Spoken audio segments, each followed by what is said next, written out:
gate. Ignition sequence has started. 6, 5, 4, 3, 2, 1, 0.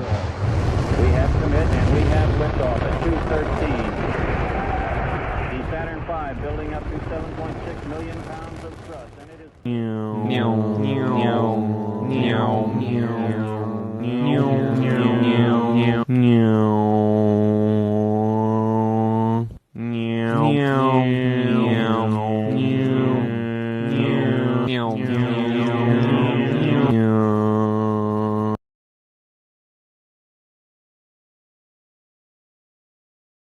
I'm okay, you're okay, let's sing it out in song.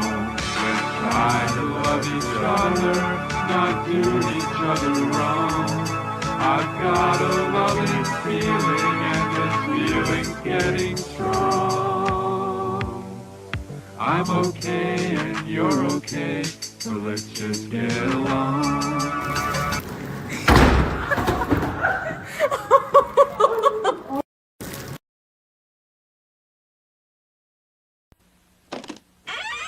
After these messages, we'll be right back. Are these your drugs? Look, Dad, it's not Where my... did you get it? Dad, Answer me. Who taught you how to do this stuff? You, all right? I learned it by watching you. Parents who use drugs have children who use drugs. Don't beat yourself up over past mistakes. You are going to fuck up again in the future, quite possibly in the most spectacular fashion. Why worry about yesterday's fuck-ups when you have tomorrow's fuck-ups to look forward to? You are a fuck-up, and fucking up is part of your growth process. Embrace the process. Stop hating Mondays. Be a professional and hate the whole week instead. Bruh. Only hear the word you most relate to. Homosexual.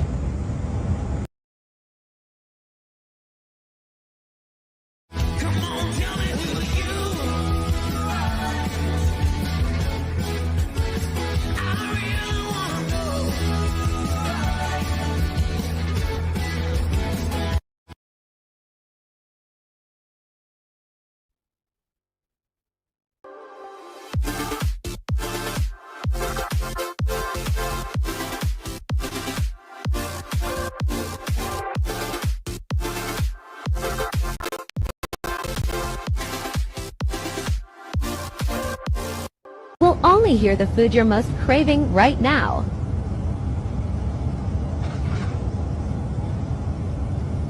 Penis. You will all... Do you feel that?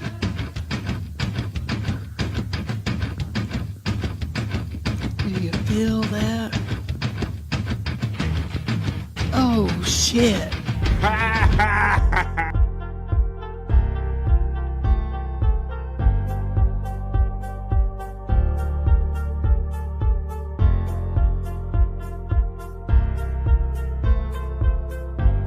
We're doing it.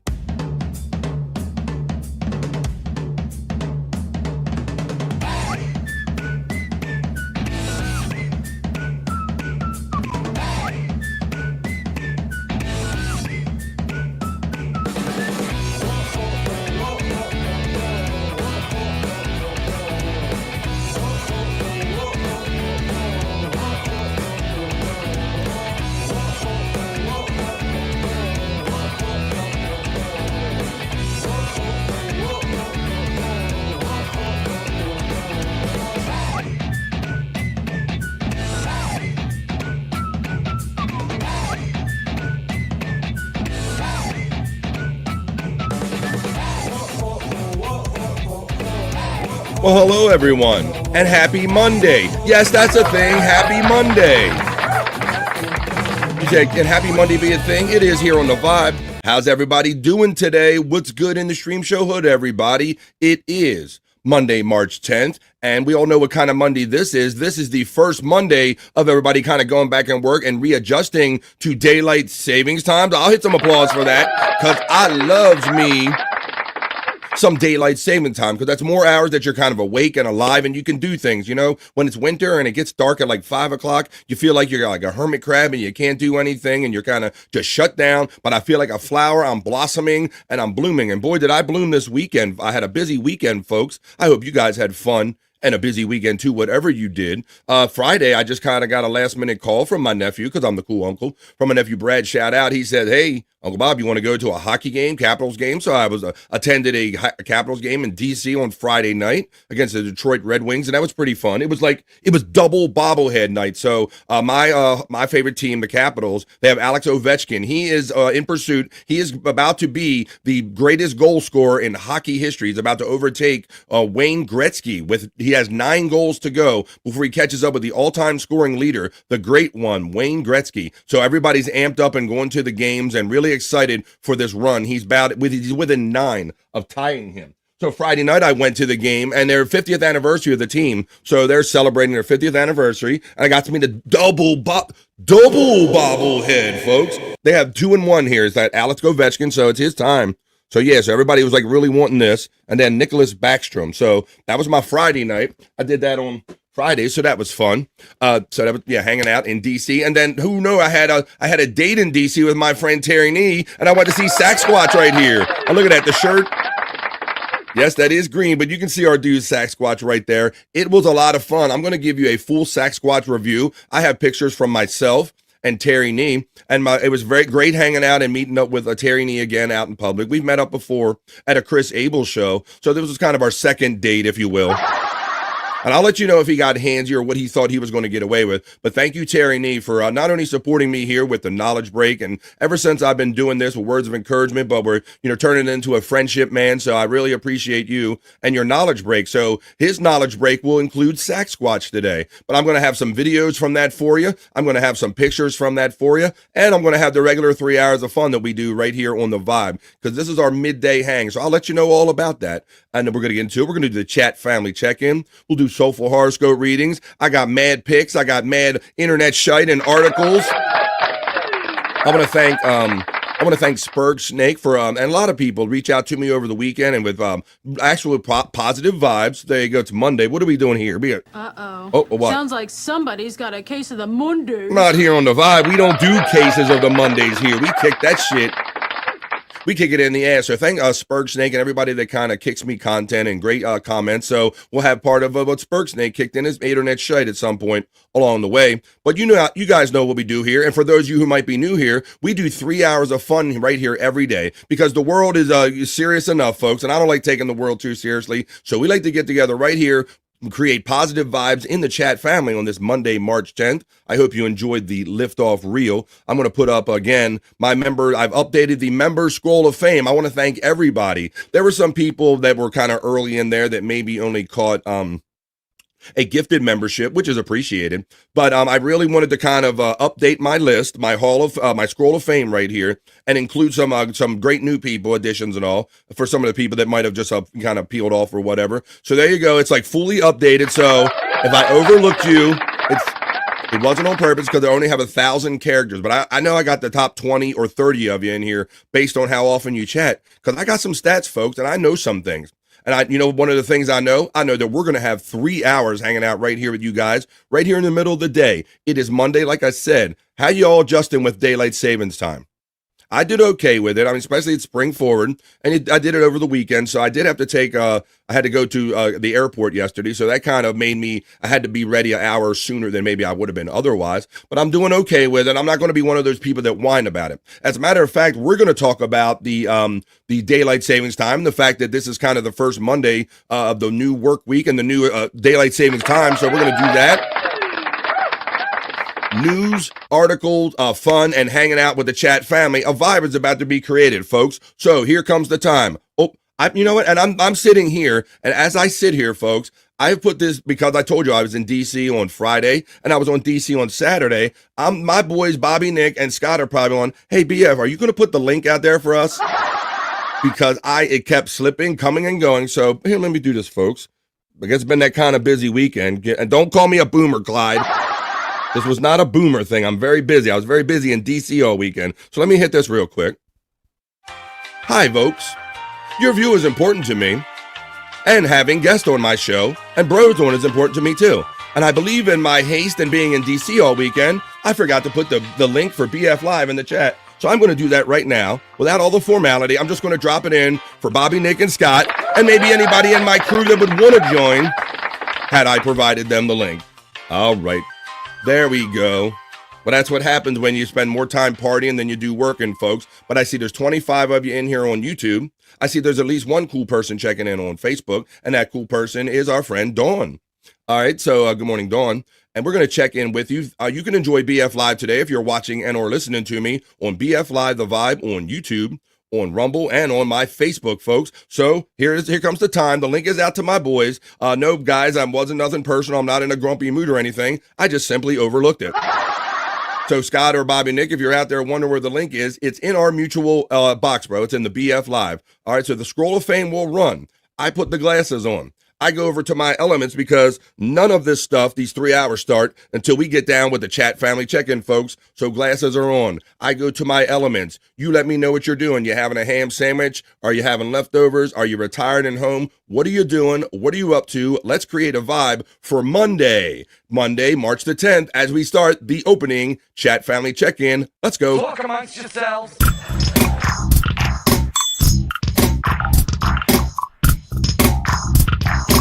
Talk amongst yourselves.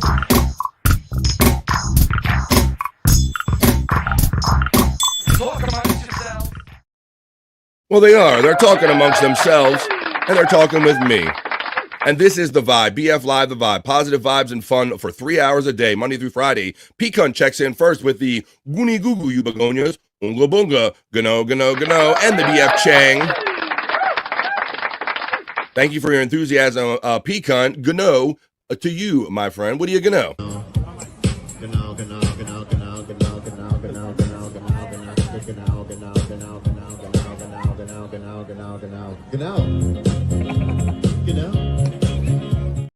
What do you know? And let's go, because Pecan checks in with a second chat, and it's a most generous $2 super chat, and he says, oh shit, we're doing it. It's Monday. Tikal, he knows what's up. We're doing it. We are in fact doing it. We're creating a vibe. Thank you for that most generous and helpful $2 super chat, Pecan. I see somebody checking in because I allowed them to. Flex316 checks in from down under, taking the vibe worldwide and saying, good day, Flex316. Good day, all. Yo, DJ, spin that shit. Wiki, my friend. What's up? Well, Flex316, I'll have you some music coming up. Not only in normal course of the show we do, but I'm going to have some special video that I captured from our show going to the Sack Squad show. He's a really interesting dude. He's about, we vibe with him very much so because he's kind of the similar thing. He's about positive vibes and having fun. So we're going to have fun with that. And then the most generous Flex316 checks in with a gifted membership before the show even started. You guys are so awesome. Now I'm seeing I'm getting some hugs and love. I see I'm getting some Wild Bill love on Facebook. Thank you. Well, before I continue, that's a good, nice thing, kind of starting point right here. Flex316 and Pecan. Oh, he turned his camera off, so I'll wait for him to come back. Good day, Flex316 from Pecan. Checking in. And Flex gives the love right back. Flex316 checks in and says, it's 2:40 a.m. and I'm waiting for some moron, says he wants a fight. Bro, come on. Look, my mother taught me nothing really happens good after midnight, but certainly nothing good in life ever happens when you have to go outside after 2 a.m, bro. So just stay in the house and maybe try to avoid that. Oh, Tom Gully Poo is going out there. A fading memory, Wild Bill, Tom Gully, unless we kind of talk about him in the chat. Maybe we got to get away from that. Let's see. Flex316 says 114. Reverend Wild Bill, Hoya from Pecan, Flex316 says, boys from the part of my world. Free the 1-4. Tikal says, brutal pain. He's been added to the scroll of fame. Thank you, my friend Brutal Pain, always a great supporter of the vibe and everything I do. Pecan shouts out Brutal Pain. J.A. checks in with his fried eggs. No, not Friday. He's got fried eggs for his avatar. How you doing, J.A.? He says to Cal. T-minus 60 minutes. He was excited, Flex was, at the top of the hour. J.A. says, what's up? Gets the love from Pecan. Hoya from Flex 316. J.A. says, hey to Pecan. Bobby Nick says to Cal. Brutal Pain says, bones up to Pecan. Widow Killer checks in on this Monday. Happy Mario Day, everyone. Says, I didn't know if it was necessarily Mario Day, but happy Mario Day. Let me see what I can find here. Here we go. Here we go. It's me, Mario. I didn't know it was Mario Day, but okay. Smoke him if you got him, always says J.A. Sigs up. Hoya Bobby Nick from Brutal Pain. Well, I will let you know that since it was, like I said, I was scatterbrained, and I really didn't put the link in there until you saw me do it live. So I will let you know, well, Bobby Nick is backstage, but his camera's off. I'll bring him in a minute, so we got that to look forward to. Good day, Bobby Nick, says Flex 316. Pecan shouts out Widow Killer. Bobby Nick says, hey to Brutal Pain and Flex 316. The Reverend Wild Bill says, Bobby Nick Hoya. Pecan says, let me clear my throat. That was a pretty good one, even with echo. Little phlegm exercise right there, Pecan. How you doing today, my friend? Guess who's up before noon today? Yeah. It's Happy Mario Day. Whoa, these guys are really into this. Me, Mario. What's up? I didn't know it was Mario Day. But maybe the reason I don't know that is because I haven't gone to the National Day calendar yet. So that's why we go over there to see about these crazy national days. Spurgsnake. Thank you, my friend, for the positive email you sent me and the internet shite that I will include. I got a lot of internet shite, but we will get to it. And I like your topic, my friend. Thank you. Bones Up says not to be 2098. Another recent addition to the scroll of fame going on down the bottom of the screen. How you doing, Not the Bees? He says bones up to the demons. Pecan shouts out Spurgsnake. The Reverend Wild Bill says him Pecan Gano. Scott Fitzpatrick probably wondering where the clue is. Throws the devil horns in the chat. And I can tell that both of my friends have acknowledged the delayed link. My apologies, guys. Now, one of our friends is backstage. We'll get him in. Off we go, says Flex. Let's go. Come on. They're popping in now. I'm hearing the boops. They're popping. It's funny how people show up. If you send it, they will come, apparently. The Reverend Wild Bill says, that's Spurgsnake. Hoya. Bobby Nick says, Hoya to the Rev, Goonie Goo Goo, and Pecan. Brutal Pain shouts out, bones up to the bees. Flex 316 says, good day to Scott Fitzpatrick. Well, since you brought him up, I think he's ready because he's got his mic up to his face. So he's my friend. He's your friend. He's the bro you know. He's the prop master. He's the chocolate milk master. He's Scott Fitzpatrick. Come on. Ooh, you got it. Yeah, you got to get that. That helps clear the throat and get the oxygen going. Hey, Yeah. how you doing, man? Hoya, Scott. I beat you to the Hoya today. I'm doing okay. I stepped on my earbuds, so I only got one of them working in one ear. I hate when that happens. Buzz here, yeah. I hate when that happens. I was A clearing little things bit off hard my of hearing, phone but as I'm talking to you. Okay, well, we'll try to make it. I found the so we volume can- button. Okay, I'm good. There you go. All right, that works good. How you doing, man? So I think we talked to you since the chocolate milk challenge, but you were recovering by the end of that show and everything was going good. So you're doing all right? I made a total rebound. Wow, awesome. It was, actually, I've spent a lot of time. Regretfully, I've jumped down that Cyrax rabbit hole, man, and I'm pumping out Cyrax clip after Yeah, clip. so I noticed that you got there's one in the BF Live I'm looking at now called Cyrax doing paper. I think there was one that popped up in No Filter. So for the uneducated like me, tell me about your fascination with this guy Cyrax. Well, I've kind of always liked the people. It's a little bit different. Jay Custon's one of my favorites. This is the first vibe. If I had to compare him to somebody just on the first look, I get a Jake vibe off of him. Right. But Jake's got this side about him that I kind of like, and kind of, he's my stream child. Yeah, Jake, you can get to Jake sometime, and he can be very polite and very kind. And at his core, Jake is a very nice person, I think. But I think his situation he makes him go elsewhere sometimes. Right. But this Cyrax character, he's not one that you want to love, man. He's just one of them guys you just want to poop on, man. Oh, okay. He's just a dirt bag.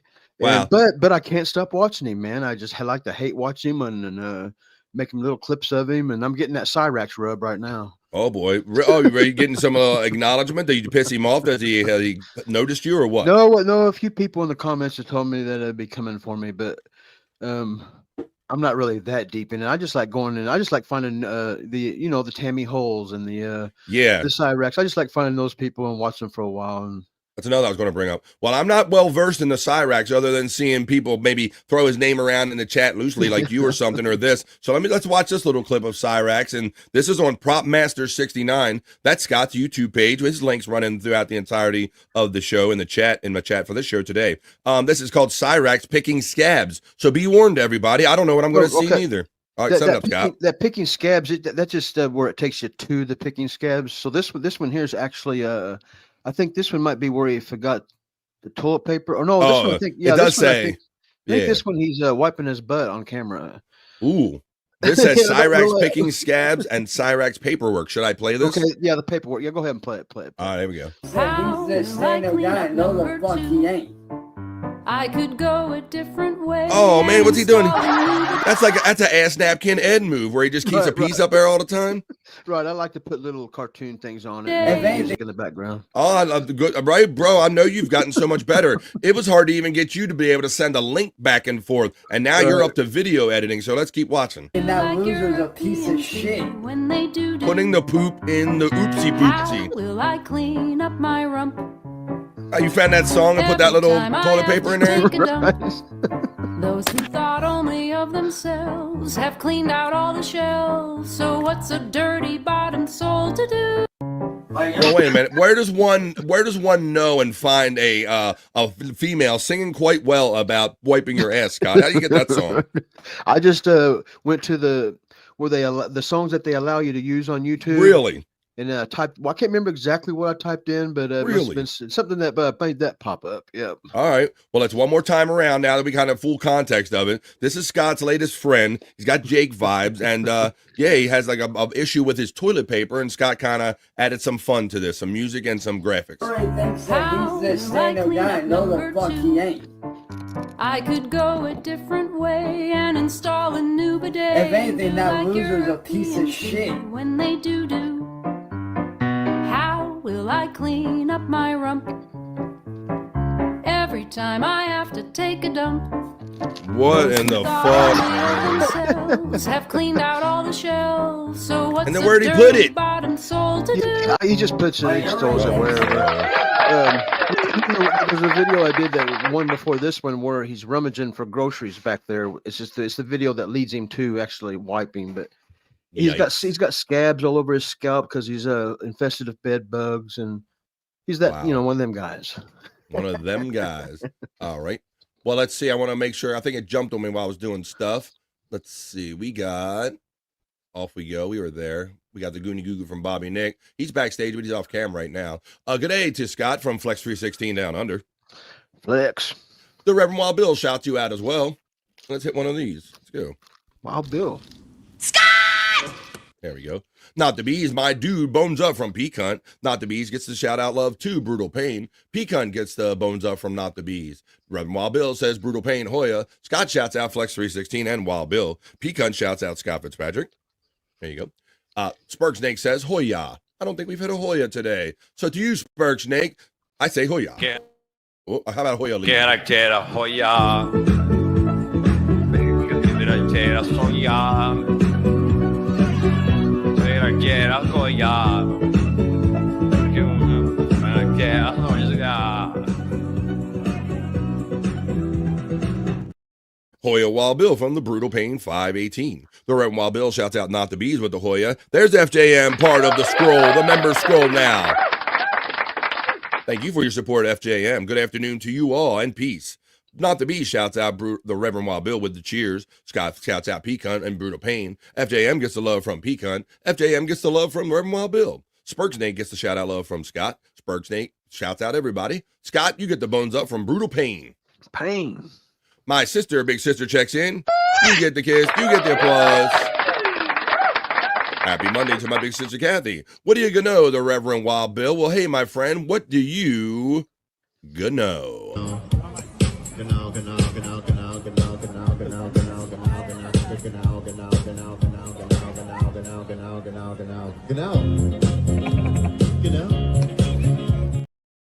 The Reverend Wild Bill says Hoya to my sister Kathy. FJM throws out the salute and the love. Kathy Linder, Hoya from Peacunt. The Reverend Wild Bill is enjoying using the emojis because he's a member and also part of the membership scroll of fame. Armchair, Buffalo, Slurpee, Perry, Blocky Fran, Psych, Juicy Man Meat, BF Chang. He's using all of them.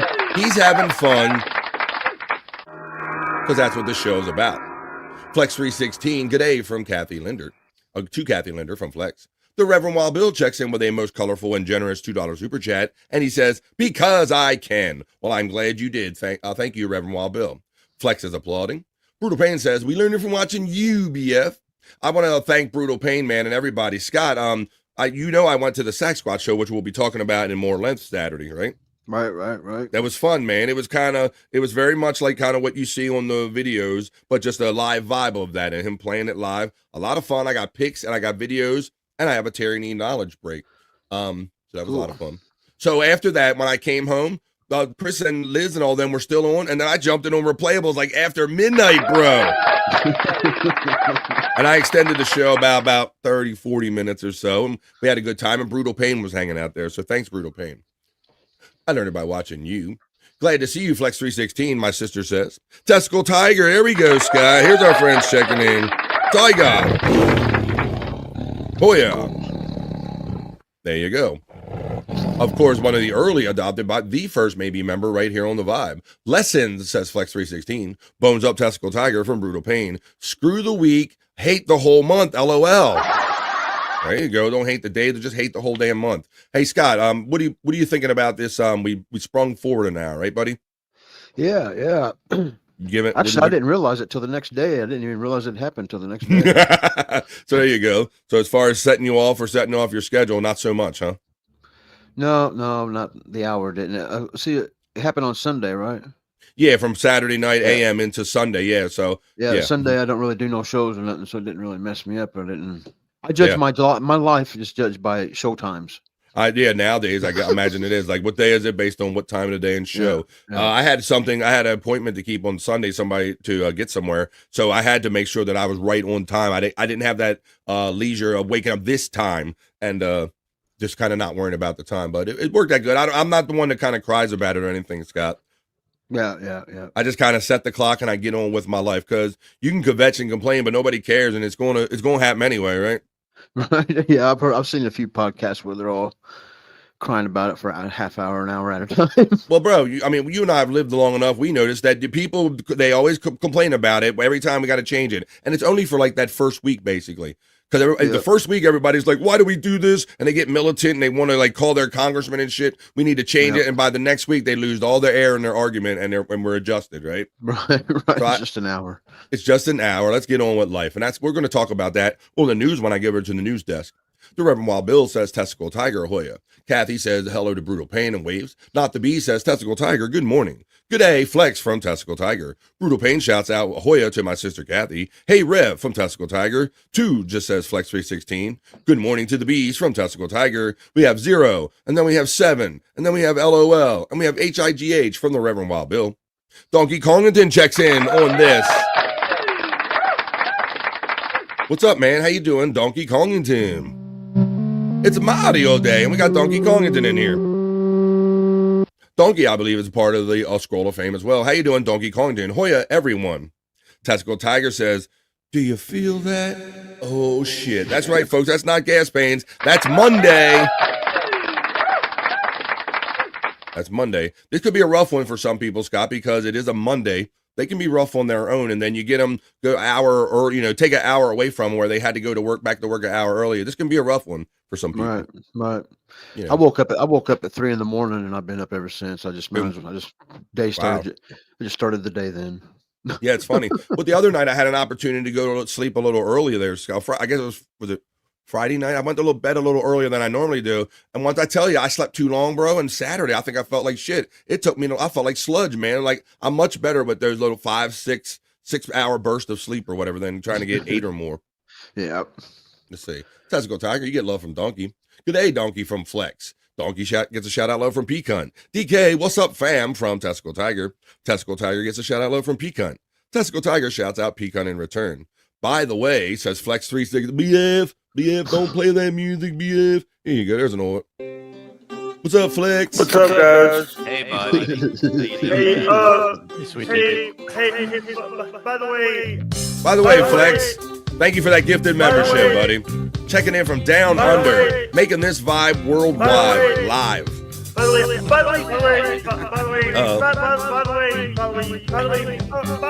All right, we get it. By the way. Spurg Snake says, start the week right here with BF and the chat family. That's right. I'm not sure why we got black cards going up, but thank you for the love, Reverend Wild Bill. FJM, Testicle Tiger, not the bees. You get the shout out from my sister Kathy. Good morning, Big Sis from Testicle Tiger in return. The 11th, get it correct, Mike. The 11th. Oh, for you. That's right. He's always a day ahead, Scott. Oh, okay. Flex 316. I don't even know. You can let us know in the chat, my friend Flex. We adjust the clock for daylight savings time. I don't know if that's a thing they do. I know that we only do it in certain parts of the world, Scott, like the Yukon and certain areas that get sunlight a lot of the time anyway. They don't adjust, but I'd be curious if Australia is one of them. I doubt they are. Right. Flex cheers from Pecan. We'll learn a little bit about the origins and the reasoning behind the whole, I think some of us know this, but just to kind of, explain it because there's a reason for it. Yeah, but it's a different game now, BF. Well, come on.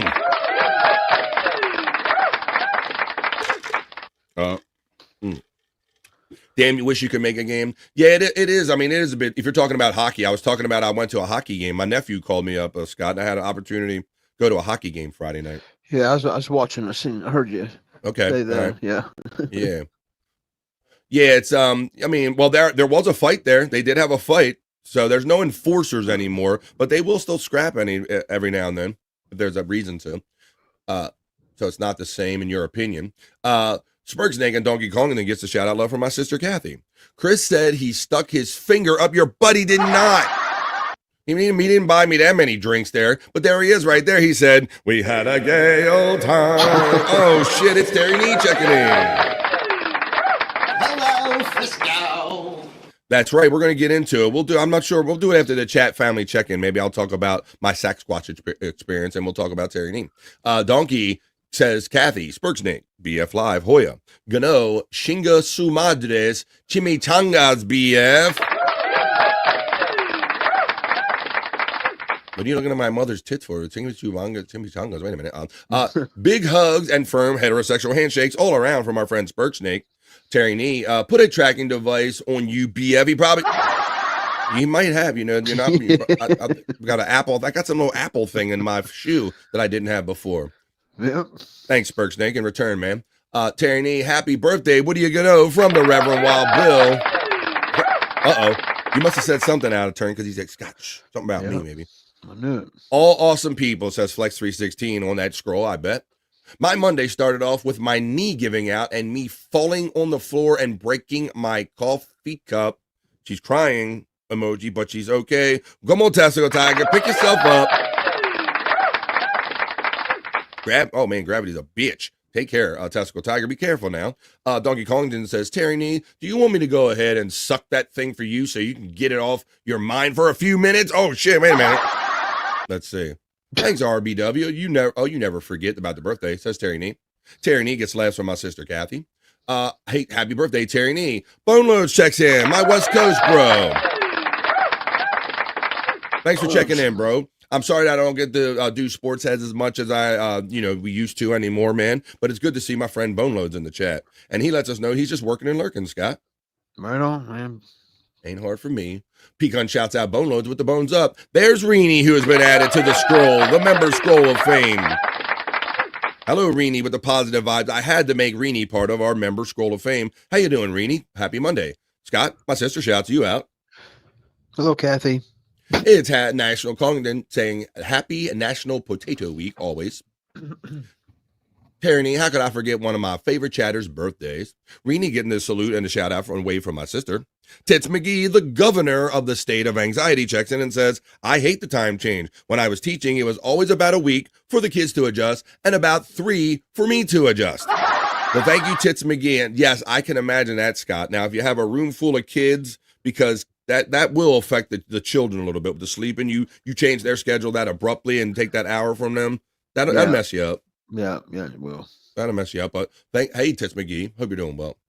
Indeed, says Flex. Testicle Tiger says, spring forward is easier for me. It's falling back that messes me up. And now I see you finally in the private chat. He says he's ready. He's my friend. He's your friend. He's our friend. He's from the Great White North. And now, because I sent the link, he is able to join us. He's Bobby Nick.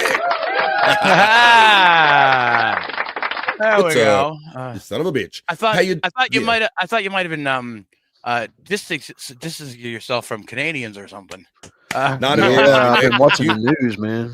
You know that I don't do that. I still include I don't play all that shit. And you know that I make it part of your national anthem, part of the show, as always. But I know. No, you know what it was, bro? It was scatterbrainness. It was me making the link to the show quickly on Friday.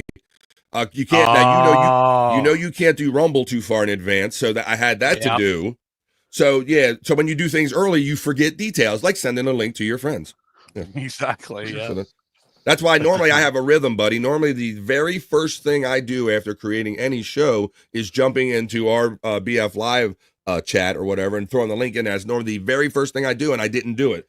I guess because I thought it was Friday to Monday and I had time or whatever. Yeah. Well, that's the thing. You prepared yourself. You prepared the show early, and then you forget because you knew we're going to be busy. Right. And then you forgot to send the link out. So I did. I forget shit. You're damned if you do. You're damned if you do, and you're damned if you don't, Bobby friend. Yeah, there's benefits to doing it early, and there's the benefits and risk to doing it last minute as well. So I guess, there's no easy way, but I keep working on it. I keep trying to figure out a way. But I'm glad you're here now. We got the spring forward. How about you, buddy? Did you you're up in your area? You're up in you've told where people you're in Alberta. Do you guys move the clocks or do you not? Oh yes, we move forward. 1 second it was going on 2 o'clock, and the next second it was 3 o'clock in the morning. I was like, what the fuck? Did I just time travel or some shit? I was up when I was still awake when that happened for me too, Bobby, because I was sitting up all confident going, I feel pretty good and everything, and I'm up and doing this, that, and the other. And right, because that was Saturday and the Sunday. So that was after the Sack Squatch show, which we're going to talk about. But yeah, I'm sitting there and I'm feeling pretty good. I'm still got the buzz on of the day. And then it gets to 2, and all of a sudden just 3. You just lose that hour, just like that. It's gone. Just gone. That's cool. But I like it this way because there'll be an hour more of daylight. I do enjoy at the end this of the one. day. Yeah. The thing I do enjoy now that you keep it this way, goddammit. Well, see, we're going to get into that, Bob, because we only complain the first week, those that complain, and we normally forget about it by the end of the first week. Well, you can't bitch about it all year round, can you? Nah, because people just stop giving a shit, right? People stop giving a shit. I'm glad you're here. Skull checks in today on a Monday and says, I'm all thrown off. Y'all changing your clocks, but I don't change mine. So I feel really weird watching this at 9:15. Nonetheless, Hoya and howdy, you demons. Oh, that's interesting. Yeah, I think any European country and some places in the States do not change their clocks. 9:15, that's a very interesting time. European, they don't. Europeans do it I think at the end of March. Yeah, we're gonna get into that when we go over to the BF Live Not So Serious News, because I'm gonna get into the whole origin, when was the first kind of notion about daylight saving times thrown out there, and how did we end up here, and all that stuff. We'll get into that a little deeper. Skull gets the bones up love from Pecan. Scott says, "Let me do my hair and retouch my makeup." Did you? You want to go do that? You gotta go back to the makeup girl. Looking very sexy, Scott. The box, LOL. Let's see. I be listening, says, all right, you be listening. We'll keep your ear holes filled with fun. Skull and bones up, says bones up to Pecan. Boomer glasses, says Terry Nee. Well, just because I stepped on them and they're crooked, you son of a bitch. Let's see. Dead Fool checks in on a Monday, guys, and says, Hoya. Hoya. Hoya. Flex lets us know he won yesterday a main fight. That normally means, you talking about a fight or an actual bet on a fight? Deadful gets the shout out low from Pecan. Only 2K, but still a win. All right, buddy. I'm guessing that. While Bill was nice enough to check in over there on Facebook with a Gano, there's 33 of you watching on BF Live The Vibe. Could you hit me a like with a share, subscribe? I appreciate it. Perry Emoji is being joined by our member Jay. Cheers, Deadful. Have says Donkey Kongington. Skull says Bones Flex. Congratulations. Deadful Hoya from the Reverend Wild Bill. A good one, says Donkey Kongton. Skull Hoya from the Reverend Wild Bill. Bonehoads, it's good to see you here, says my sister Kathy. Flex gets the Hoya from the Reverend Wild Bill. Skull shouts out Bones and the Reverend Wild Bill. What are you talking about? I ain't looking, he is. FTG, that means that fuck Tom Gully. Tom Gully stinks, says Spurksnake. If it wasn't for the chats, I don't even see him or even talk about him anymore. Me either. Me either, for real. Yeah. 1-4 is drill. BF got the best seats in the house. He's a thoughtful date. I only agree with half of that statement there. Testicle Tiger checks in with a 6-month membership chat and says, best freaking vibes on the internet. Love my chat family. Well, thank you, Testicle Tiger. And Stream Elements always follows up with this kind of default message. Just kind of let me know that your sponsorship and your support continues. And the gang, okay, it's time for a smoke. Soak it up, man. Well, something in here I can probably burn. Bart's checking in, and he says, hey, everyone, getting to go home from the hospital today. Well, come on, Bart. We're gonna try to keep you home this time again, buddy. I hope they get your situation straight and they come up with a solution for you, Bart. Yeah, geez, he's in and out. He's in and out of the hospital more than I've seen anybody in and out of the hospital. It seems to be. Yeah. Looking forward to Pie Day Friday. So many 7-Eleven pizzas going to 102. Hang on tight, Perry. Pizza's coming your way. Shut the fuck up. It is coming. You can't do anything about it. That's really good news, just Bart, about coming home, says Reenie. Congrats, Bart from Skull. Scott, you get the shout out love from TT, Testicle Tiger. Testicles. Bart is getting salutes from Donkey Kongton about coming home tomorrow. No, says Flex316. Hashtag pickle challenge. It never happened. Ooh, I don't know. I don't. You trying to talk Scott or something or Perry pickle challenge? Don't do that, mate. Space Chief 75 checks in with his 7-month member chat and says, hey, everybody, BF Scott, 7 months of the vibe. Well, it is Monday. Jeez. And we do have to start off the week on a positive note with bringing up the positive energy and positive vibes. So let's do it. Let's play that cool piece of Terry Nee created content and in support of our bro and give us some music to vibe to. This is Space Chief 75 commercial by Terry Nee supporting our boy Space Chief 75. It's Monday, folks, and we are going to get it started off on a positive note. We don't care about no daylight savings time, losing no hour. We're just going to push it aside for Space Chief 75.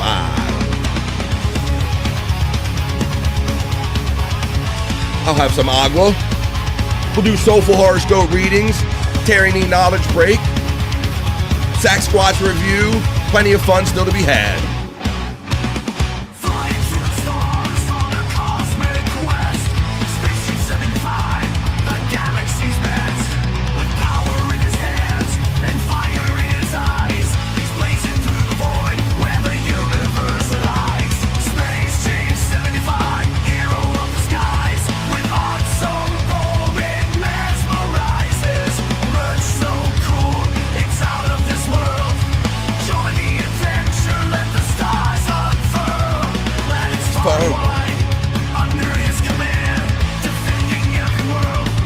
I even have some Buck luck if we get to that. Oh. Haven't seen Buck in a while. Yeah, some people are asking about Buck. I got, can they make you a sandwich? So I got to see what hell I have time to get to. After we support Space Chief 75, you can reach out to him for any kind of original artwork or anything like that on Twitter X at Space Chief 75. Happy Monday, and there is a vibe created. Scott, you got the hair going, man. You got it all fluffing, get your head going, get your blood rushing to your head, right? Got you good.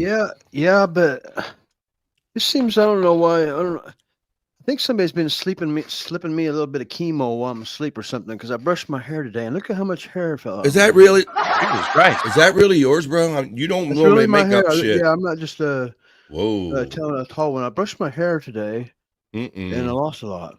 Whoa. Damn. Seems like a lot of hair, don't it? A little bit. That's a lot of hair, dude. A little bit. I mean, I know you have really long hair, but that's a lot of fucking hair.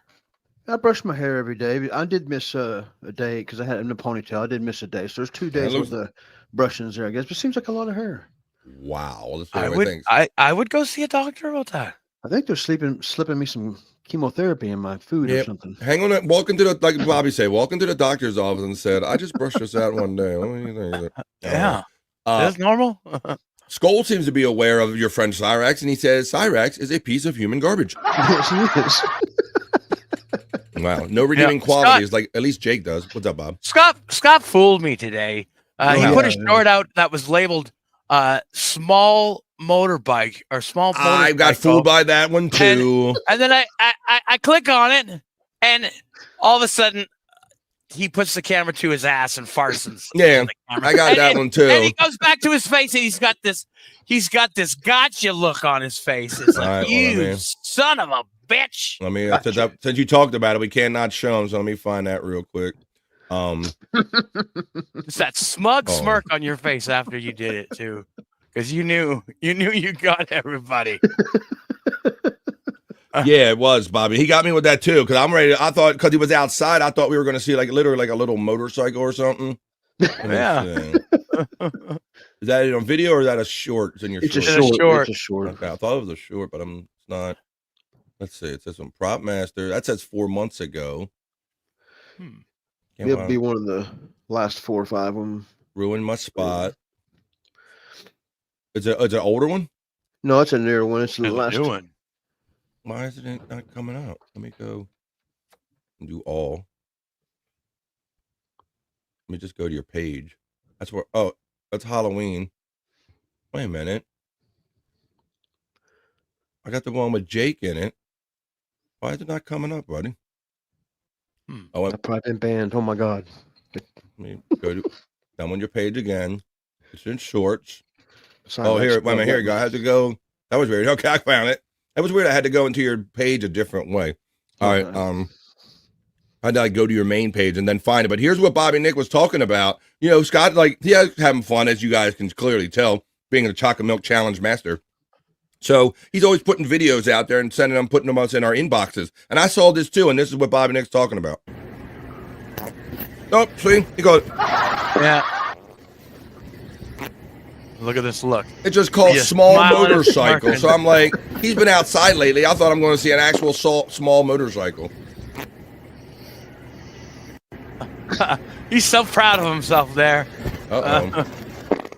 All right, there you go. There you go. All right, enough of that. So I saw that too, Bobby Nick. Tesco Tiger's recommending that you do not engage Cyrax there, Scott. Yeah, I'm just getting a little bit of rub and I'll be off. He's odd AF. That means that's fuck. P.S. P.S. He is a perv. DMM. Looks like a mutant, says not the bees. Bees, he's full on psychopath. Yeah, he couldn't edit that out. Let's see. That's standard for him. Sounds healthy. Stacey Allen checks in and says, "Hoya, bitches." Hoya. Here we go. Stacey. Now the party's about to begin. Eat my cherry pie. I can't really sing this song. Happy Monday, Stacey Allen. Glad to see you early. If you don't have many meetings today, hope you can stick around. No, he ain't one of them. He is them. Dang Lizard checks in with a most colorful and generous super chat. How you doing, Dang Lizard? Checking in. Along with Flex 316, making the vibe worldwide, my friend. How you doing, man? Let me find my little, where my stuff move. PRS. I got to do the alphabet again. Son of a bitch. There it is. I see nothing. I know nothing. Premiere of The Duke, a one-man show, Part 1, starring Clearwater Chad, today at 6 p.m. Eastern on my channel at Dang Lizard. The early Dabbleverse beginnings will be reenacted. Oh, there you go. Thank you for the €5. My friend Dang Lizard. So check that out. People in the chat are always having fun on their own pages, those who kind of partake. So check out our great friend Dang Lizard. We showed some of his creative videos here. He has a challenge by the a channel by the same name, and he says the premiere of The Duke, a one-man show, Part 1, starring Clearwater Chad, today at 6 p.m. Eastern on his channel, at Dang Lizard, early Dabbleverse beginnings. I wanted to read it one second time because give him a proper plug. So if you're interested in that kind of stuff, go check out Dang Lizard today at 6 p.m. Eastern time. Hoya from Flex 316 to Flex. Scott, did you just pull a bunch of hair out of your head again? Well, I just kind of was testing and see what was in there. And every time I run my hair through it, Jan, I'll get some of it'll come out. Oh, that's it. I don't know. Do you, like, have you like, because I mean, sometimes you do when the summer's coming. We are kind of like dogs, but that's a little bit more than like just seasonal shedding, like a dog. Hey, look at that. Let me see. I'm gonna do it again. That's not cool. Every time I run through my hand through my hair, that is not. Oh, cool. That's a lot of hair. Jesus. I would hope it's either just winter shedding or just genetics kicking out. I hope it isn't like a connected to I don't want to brush my hair too much. This might be the end of. Wow. I mean, you know how that goes in your family, but so I don't know, but what to expect. Peacunt shouts out Stacey Allen with cherries on a Hoya. Dang Lizard gets a shout out love from Peacunt. What are you gonna know? Says Flex316. Hey, Peacunt from Dang Lizard. BF Live. Scott Mandy Diff. She's in the scroll of fame right there. How you doing there, Mandy? On a happy Monday. Let's see. Flex fell asleep. Mandy Diff gets a shout out love from Peacunt. Terry Nee says Sasquatch bass was intense. The kids liked the bass. Yeah, and I'll let you know, we were kind of in an elevated area, Scott, that was kind of made of wood and all, and he had killed. Yeah, Terry's not exaggerating. When he had bass that like went through your soul, so it was like vibrating the building and vibrating the elevated part of the building that we were on. Man, that's how much bass. To give you an idea of how much bass when I show you these videos, it went through you. Pecan gets a shout out love from Mandy Diff. Woke up, sent the ashtray, and my drink flying. That sounds like a comedy. Let's see. Let me make sure. Terry Nee does love the extra light in the evening. Plus, because he's a golf guy, so of course you do. Of course you do, Terry Nee. Donkey agrees with you about like in those longer days. My Monday has started out pretty rough. Yeah, well, hope you're okay with your knee there, and I hope you didn't hurt yourself other than the mug. Scott, Doggy Kongton acknowledges you. Oh, the Flex says, luckily it's not Monday here. He's already into Tuesday. He done did his Monday. It's out of the way. I've been up since 3 o'clock too, says Brutal Pain. Like you, Scott. Right. Lowering the white flag at half mast. Smart ass. Okay, you win, BF. Good afternoon, FJM from Donkey Kongton. We do. Even a cuckoo clock is right twice, so it really doesn't matter. That's right. Yes, hockey is different now. Cars is diff now too. I'm going to get through some of these. The premiere show should be around 9 a.m. for you, Flex316. If I got the time zones right, so check your time zones. Only your coffee cup. Well, I'm glad you didn't get hurt. Very good. I want to get through this chat family checking because we got other fun stuff to get into. All right. Deng says that we have the time change at the end of the month. So for now, at least every show is an hour earlier. Well, that's interesting. I've never thought about this, guys. How just even though they might change times, it still does a change of time of our shows for them. I didn't really think about that. Yep. Interesting. So they started mentioning it today. So I'm glad you joined us at these new times for the good old show. Donkey Kongton, Flex, and Terry Nee from Mandy Diff and Kathy. Bobby Nick, bones up, pal, from Not the Bees. Bones up. Daylight savings gets Saturday. I say Mandy Diff, keyboard shit. All right, I think we're almost done at the bottom of the chat. We're gonna wrap this up. I think I just want to make sure that I didn't forget anybody. Bart, they should name a wing of the hospital after you, says Tits McGee. Daylight savings time. Well, let's get into it because I do have a story about daylight savings time and kind of the early origins. Whatever happened to Chops? I mean, he hasn't been checking in as much, but I'll have to reach out to him again. Pecan gets a shout out for Space Chief 75. Not good, Scott, about the hair coming out, says Terry Nee. Brutal Pain says, wow, my sister thinks you need to consult your doctor. See? Probably just need more milk in my diet. Maybe shitting and grin. Clumps of hair falling out. It could be a sign of a condition called telogen effluent, often triggered by stress, hormonal changes, nutritional deficiencies, major life events, or medications. Yeah, I was literally just reading that. Sounds about right. On Google, and it does sound like you're a prime candidate for this condition. And I guess sounded it like is Scott's temporary. recent checklist. Yes, exactly. That sounded like a checklist. Which one of these are you not? Let's say you probably got a little stress because you're changed. That's probably fair to say. I don't know what hormonal changes you're having. Maybe you didn't pay her. Maybe that's I feel why. like my tea is down a little bit. I feel like I need some more tea in my life. and you're not talking about sweet tea, you're talking about testosterone. Yeah. Nutritional deficiencies. Well, you haven't been eating like fruit snacks and Capri Suns, kind of what's it ready at the hand, right? Recently my diet's I kind of went off my diet here recently, and I ain't walking anymore, and so I'm just eating junk food. And see, we're not doctors, and we're not playing them here in the chat, but you got some people that are concerned about you and giving you some friendly advice. Yeah. Well, it's long hair, so you lose hair if you have consumed too much milk. As he breaks off a live one. Wow. All right, let's continue. No Busting kidding. ass. I drink 500,000 gallon a day, and I wonder how much you have to drink to make your hair fall out. Oh boy. I thought it was good for your hair. Yeah, I think he was disputing that. He's saying that he drinks that much a day and he's okay. It's funny until you got to clean it. Deadful says, Scott put some glowing rocks he found in his pocket, and now his hair's falling out. That's you. Maybe you should have put those rocks that you found picked up. Yeah, I was going you lone kid. They're my fish aquarium. I picked up my new 4x4 and got a free car. LOL. Wow, that sounds like a pretty good bargain. Donkey Kongton is acknowledging Deadful with some laughs. And guys, at 1 o'clock, and we had a lot of fun talking. I finally got my friends in, but that is the end of the opening chat family check-in. Let's get on to some more fun stuff on the show. Talk amongst yourselves.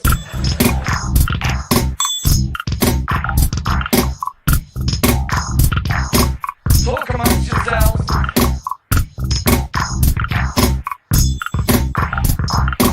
Talk amongst yourselves. Well, that's what we're going to do. We're going to talk amongst yourselves. And we're going to talk with me. Shout out. I see there's like 35 of you. There's a few of you in Facebook. Come on, I got plenty more chairs than that. Spread the word about the vibe. This is all positive stuff here. Let's see. Oh, you know what? I think I want to show you guys this.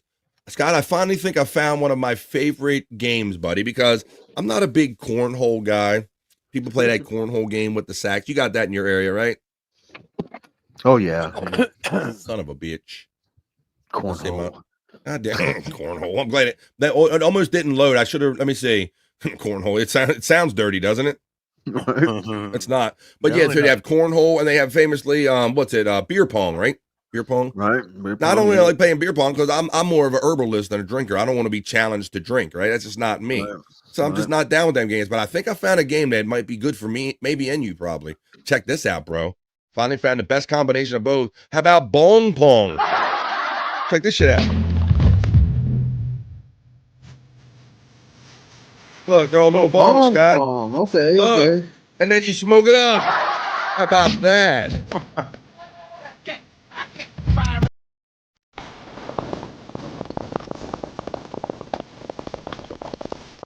Bong pong, Scott. That's our game. That's it. Yeah. That's the game. Bong pong, son. I never saw that. I'm like, finally, a game I would actually play at a party. That could be at an Olympic level. Hi-oh. Terry Nee says, I played cornhole Saturday night. Oh, wow. That is not what we called going to the concert. We just called it going to a concert. We didn't call it playing cornhole. But let's get into that. I've never been a big cornhole guy either, says, let's see, not even playing. I'm in playing, says Flex. That's too much pot. It was just enough. We had just enough. My kind of game, says P Cunt. I can do pong. We found our game, guys. Us weedheads have found an acceptable table game because I'm not, like I said, cornhole, kind of gay, sounds gay, seems gay when you're playing it. I don't know. That's just me. And then the beer, I don't want to drink all the alcohol and kind of throw up, but bong pong is my kind of game, guys. My kind of game. All right. Well, let's see. I got some other stuff we can get into, but I knew I got a few stores. Oh, let's see. I did say, but let's talk about the show before I get into the news, I guess. So I finally went to see this guy, Sex Squatch. So I guess like a couple of us started loosely watching him. I think it was like a Space Nerd and Testicle Tiger and myself. It was like a group of us that were kind of all got into it at the same time or shared it with each other, Scott. But I like him because it's just silliness, you know. It's kind of what we're into, just silly shit, right. You know. After you've told me about him, he kind of shows up on my algorithm, and I'll stop by and watch him for a little bit. Yeah, it's fun because he's talented, number one, and I like what he does with the music because he takes old songs that you kind of know, and you know we've all heard people DJ and stuff, But I like the fact that he kind of like does track. He like plays over the tracks and he'll sing over the track and do fun shit with it. So he's a great positive, fun vibe, as you can see on the videos. I'll play some. Let's see. Cornhole ain't a thing here. Flex 316. Let me see if I can find that to explain real quickly before we move on what cornhole is. This is a game, outside game that people play outside. Guys play outside of sporting events and football games and things of this nature. You understand? So let's see. Here's a picture right. Kind of like a game of Warshers, but not everybody probably knows what Warshers is. Warshers? Oh yeah, you I only know what Washers is because you told us about it, Scott. I know it from watching you. Yeah. Let me show you this picture real quick. So what it is, Flex 316, and those who don't know, because this is kind of a regional game, I understand. Not anybody knows about this. So you have these slanted boards that you space them apart. It's similar to horseshoes, if you will, spacing. You set these two things at either end, like playing horseshoes, and then you have teams of people, one person on each team, so if it's two people, one person from each team on either end, and you shoot these little sacks in, and you get certain points depending on if it goes through the hole or who lands closest to the hole. So that's the essence of the game right there, cornhole. And then some people call it going to sack squads on Saturday night. I don't call it that, but Terry Nee does that. So yeah, so I don't really play this, Scott, but I would definitely play Pong Pong. Yep, same. Terry Nee. The only cornhole that I know of is very different. Yeah, exactly. That's why this has a gay connotation to it there, Bobby Nick. But yeah, so no idea, Bobby, no idea. Well, there you go. Well, I'm glad. Look at that. We're teaching things all around the world about our little stuff we kind of do here in the States. Familiar with washers as well, JA says. Explain to everybody. I don't really have the video up necessarily at the ready, but tell everybody what washers is for a game. It's a similar game to that, only it's kind of like I guess it's an old time poor man's game or something where you just get a couple of cans, like a can of corn, and cut the top off of it, and then and put it in the ground, level it flush with the ground, and then similar to what that game there, you take 3 washers and you see if you can make it in the hole. Right, you try to get the closest, like very much like on the same principle as horseshoes, where you're pitching an item and you're trying to get the best shot out of it. Yeah, and there's scoring techniques and stuff. Flex, he says it's not called cornhole there. What do you call it? I'll be interesting. No, you can throw it in there. People hold tournaments in their backyards around here. LEDs, sound effects, big scoreboards, and all that shit, says Brutal Pain. There you go. I know some guys that always have it at the ready, but I've never heard anybody go that hard in the paint about that. Bobby Nick knows Wendy's cornhole. The scariest thing is that she wants to cornhole with me, so it's like, I don't know, Wendy, I don't know. Yeah, I'd be worried about that too, coming from Wendy. Definitely, I'd be like, cornhole. Hello, Mandy, from my sister Kathy. A can of corn, poor man's horseshoes. Yeah, basically, poor man's horseshoes, or you can just, because you can't put a spike in the ground everywhere, so kind of is. Love a game of horseshoes. Hell on, I challenge you to a game of horseshoes. A game of horseshoes. LOL, says Flex. The sound of a ringer is great. Ringer dinger, says Flex 316. You talking about washers, or are you talking about horseshoes as well? Well, on washers, I haven't ever really played a whole lot of horseshoes. I know how it's played and everything, but yeah, that's what we call if you sink it in the can, it's called a ringer. Ringer dinger. All right. Well, there you go. All right, so let's talk about this sack squash show that we went to, because it was fun. And I'll play. So here we go. What can I do? All right, so we got, let me see, it was, so here it was, here's the picture, sack squash, sold out at the Union Stage. It was in D.C., so there you go. Took a picture of that. So I'm glad I got the tickets when I decided to, because, as you can see, it's sold. I've noticed that D.C. and Philly sold out. So I was glad, because normally stuff like this, I'm like, oh, this is silly. I normally go, no, I'm not going to do it, and I don't follow through, but I'm glad that I did. And so the reason it had come to be for Terry Nee going with me is because a couple months ago, we talked about seeing Corey Feldman on that whole tour with Limp Bizkit, and we missed it. And so when I talked myself into doing this, I bought 2 tickets, and I said, I'll find, somebody that wants to go. And so, and I said, Terry Nee, we didn't get to go see that Corey Feldman. So I reached out to him and I said, you want to go see Sack Squatch with me? And he said, yeah. So, but he got a little, here's a picture of he and I right there with the van. There you go. So that's actually what we were wearing at the show right there. And all, of course, Terry Nee, he gets kind of those odd looks with that head walking around like that. Yeah. Let's see. I thought fucking horseshoes was a poor man's game of horseshoes. Night says Spurg Snake. Let's see. Sound of a ringer is great. We got that. I love playing cornhole and pickleball with friends. All right, well, there you go. I've never played pickleball, but Scott, you, Stormy, and you have brought up pickleball, I think, here on this show. Not me. Stormy did, maybe. I think it's that game where you play if you're a small ball and you and the little paddles or whatever. Yeah, little paddles. I don't know I don't know enough about it to speak to it. All right. So there's another picture there. So yeah, we was, like I said, it was sold out, and I'll show you. So it was at this place called Union Stage. It was DC. It was a nice part of DC. I had to walk past some stuff right there, but yeah, it was called Union Stage. It probably held a few hundred people in there. Nice little spot, food and all that stuff. But let me see, take some things out as I put them in. So we hung out there. Now I'll start getting into showing you some of the videos. A couple more pictures. I got pictures of freaking laser beams. It was a great show. Here's a nice shot with some freaking laser beams right here. Let me see. Look at that. That's a good shot. I like that. So yeah, definitely a cool scene. Definitely positive vibes. But now let's get out of the pictures a little bit and let's get into watching some ropes. Shooting ropes. I love Scott. I've always been a sucker for lasers. I love laser beams. I can't I would never get bored with laser beams. I don't know what it is, but I just love them. I don't want them right in the eye, but I love just a decent laser show, man. Yep. I was thinking about it when I saw them, and I was high. And I'm like, you know what? I love lasers. I love me some freaking lasers. All right, so let's get into some of the good stuff, some of the music and all, because it was a vibe. Some of you know him, and maybe some of you don't.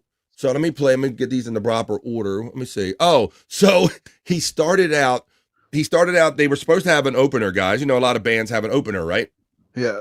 And right before I got to the show, a couple hours, they said that whoever, I don't know, I still don't know Terry. He said he was going to try to explore, look up who the opener was supposed to be, but it ended up being this guy. He ended up having a DJ open up for him. And this guy, me and Terry were sitting here laughing, I guess, and maybe we were meaning to, because this dude was in like a 3-piece suit. He looked like he just like Terry Nee said, like got off his job in the government or something.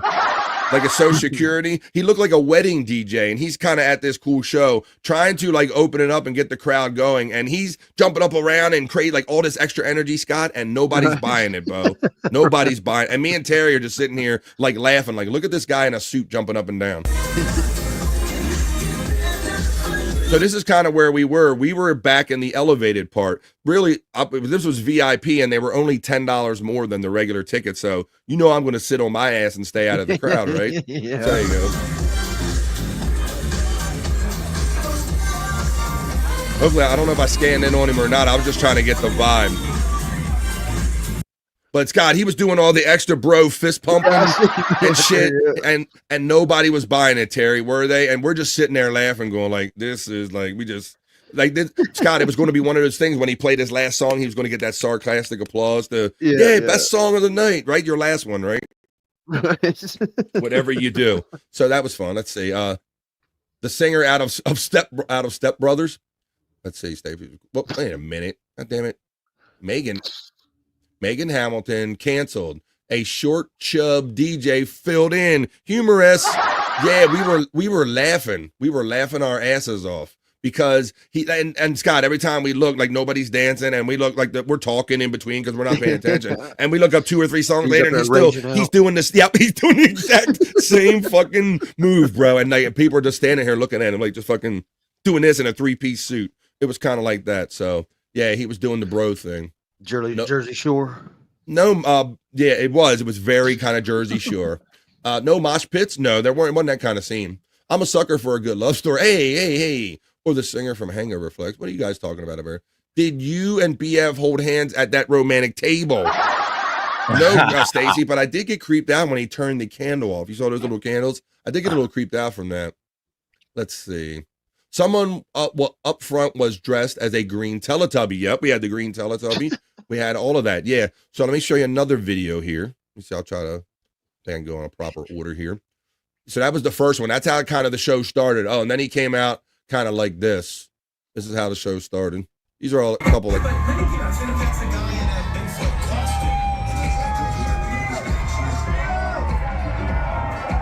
You know, the show always kind of starts a little slow, so this is just the very beginning of the show. Coming out on stage, still getting the sound right on the first track.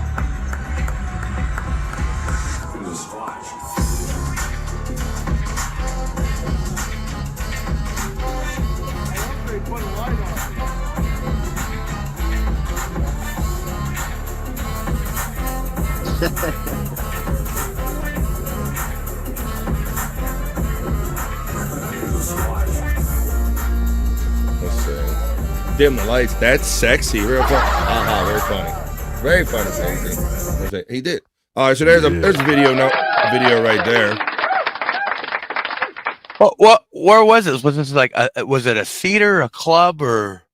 Yeah, it was a place called Union Stage. It was down in Washington D.C., like right at the edge of the water at the Potomac River. And here's a little picture of it from the outside, Bob. It was called Union Stage. It held about a couple hundred people. You're going to see like on the floor, a few hundred or so. It was nice. Just a little club spot, man. There's so many places down in Washington, D.C. So just one of these little kind of clubs down there. So yeah, we kind of met up and squatch Bigfoot. She knows what's up. So he sold out. Yeah, the show was sold out. Terry Nee, he's reliving, loving something. I don't know. Calm down, Terry Nee. Let me see. All right, so our next one. Yeah, so we met at like there was an Irish pub that a dimly lit Irish pub, oddly enough. That Terry Nee kind of scoped out and kind of let me know that he was at. So we got together there and had a drink or two before. And the club was literally just a walk right around the corner. Let me see. Let's do let me do this.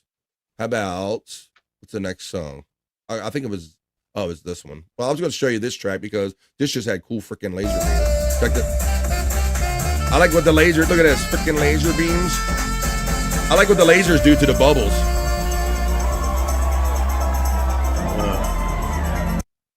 So that's a little short video. There you go.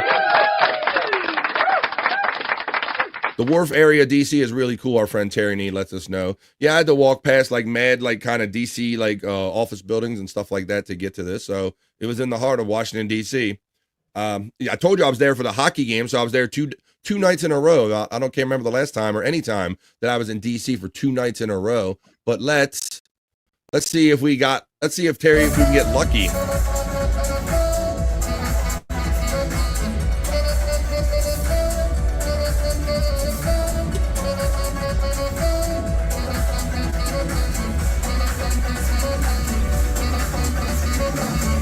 That's a little table lights that Terry Nee put out, and I got worried.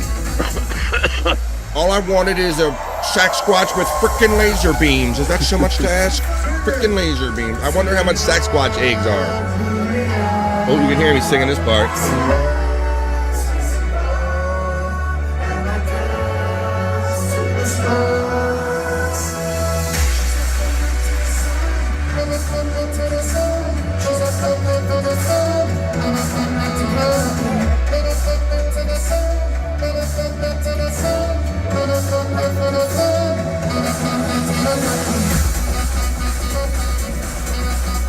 Sasquatch groupies, that'd be interesting. So you can hear he's doing Get Lucky, so he plays sax over all up. We're all up all night to get vibey.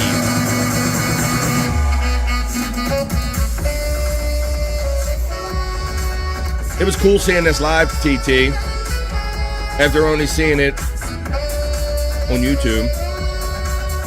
Hear that bass a little bit? All right, there's one. All right. I got a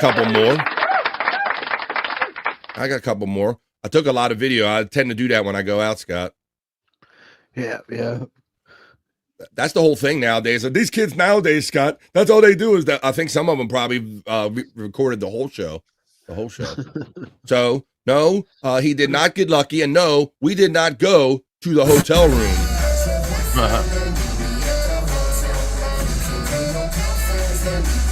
I drove home.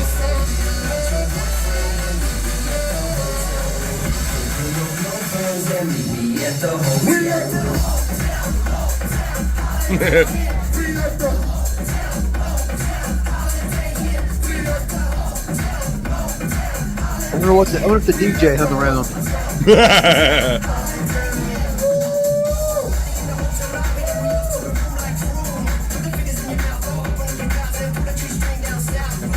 There you go. That's another one.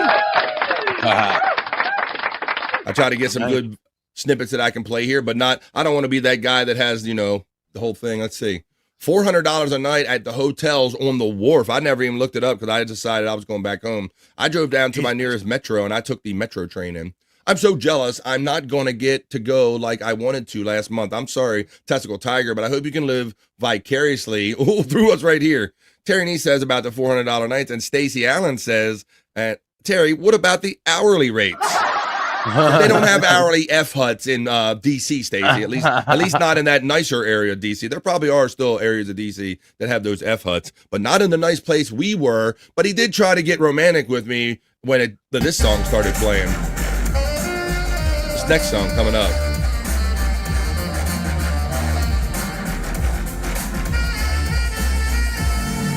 He's wailing the shit out of this.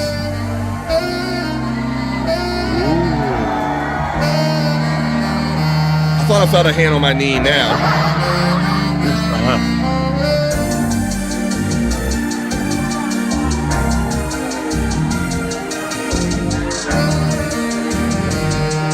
No, but my drink tastes a little funny. He already had a drink waiting for me. Was it called a Bill Cosby?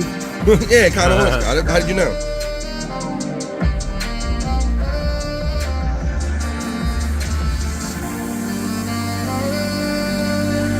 Oh, it's nice spot. Oh, not a Kenny G, Harry G.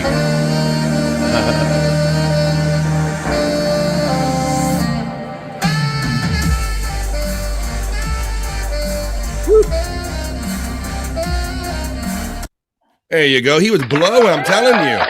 Dig it.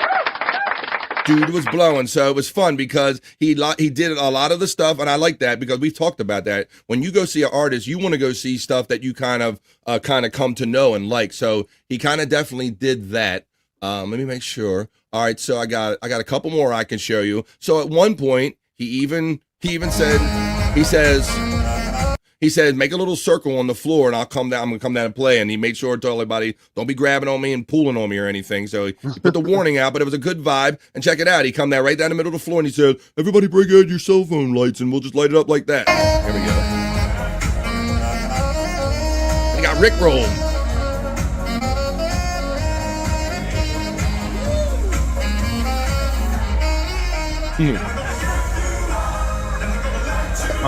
Wow.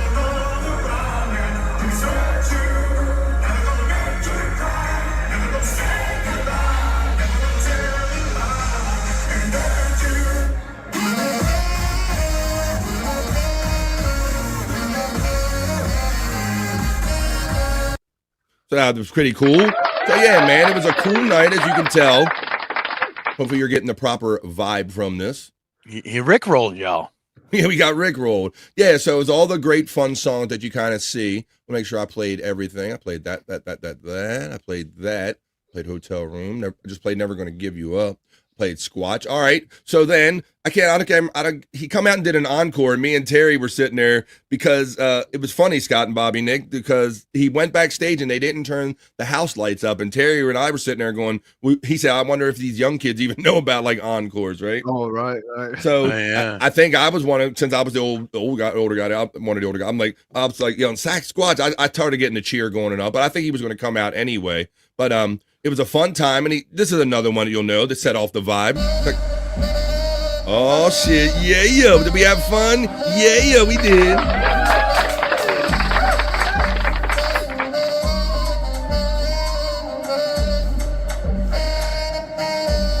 And you still didn't get in my pants, that's right.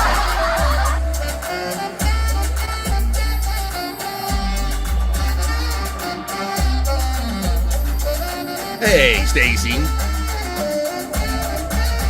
Who was Randy and who was Perry? Hey. They kind of 200 and switched.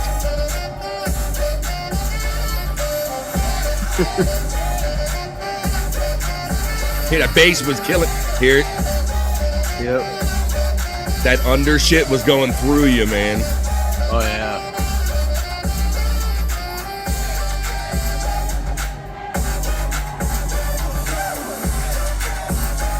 Yes. That's right. Yes, Terry Nee was very generous to me. I was a little worried about what he was going to expect in return because he wouldn't let me pay for any drinks or my little chicken tenders or fries or whatever I eat. He wouldn't let me pay for anything. And I'm like, this guy really thinks I'm going to owe him. So I'm like, no, I don't know what he thinks. So I made sure I got out of town quick. So Terry says at one point he found a parking lot in advance and he paid $50 to park for like 7 hours. $50. Yeah, so there it is. $50 for 7 hours. So that's DC for you guys. So, but yeah, it was a lot of fun. So that's why I ended up going to my nearest, I took the metro in and walked a little bit. That's sweet of you, Tierney. Hey, he's grooming me. Hey, God damn it. Stacy, are you jealous? Terry got a live show of juicy man meat. And nothing of the sort occurred here. But I guess we can kind of wrap this kind of up by showing you one last video. And this is prepared by my date/friend. Thank you, Terry Nee, for always being very supportive of me doing this show and super chatting me and then giving me money because you want to avoid super chatting me and then trying to score with me by giving me buy me drinks. Thank you. All right, so here, I guess I'll let Terry Nee wrap it up. He'll wrap up this whole Sasquatch kind of a talk with a Terry Nee knowledge break about Sasquatch. And then we'll get on with the show.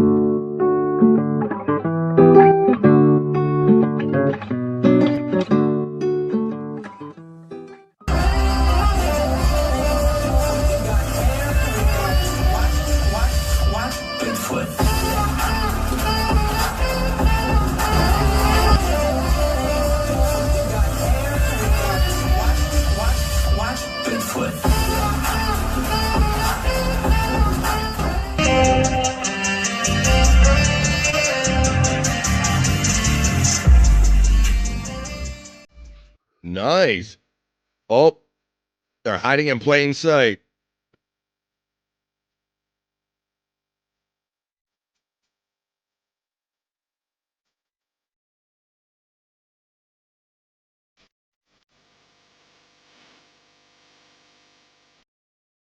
There you have it, folks. The date. So there you go. There was the old kind of summarization for those who asked and didn't ask for it. There you go. Hey, Bobby Friend, I seen a picture. I seen a picture on Twitter of you guys standing in front of like a van. Yeah, and then down by the river. Sasquatch in the background. Was that real or was that photoshopped in there?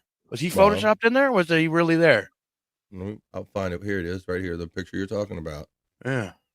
There you go. What's the dude? He was blowing it up.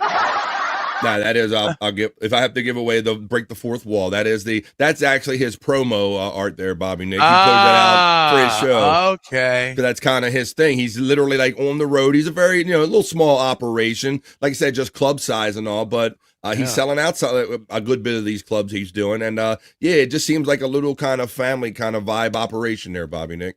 No big trucks or anything like that. Yeah, it's a lot of fun. But so go ahead.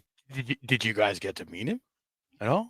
Nah, it wasn't anything like that. Now because we were like in the back, and we weren't really looking for that. At least I wasn't. But we were kind of in the back area and all. But it was a lot of fun hanging out with Terry and all. And like I told him, I never thought that even in doing this that I'd have you guys as friends and chat family and be kind of knowing people enough to kind of want to go out with them and all and stuff like that. So not on a date.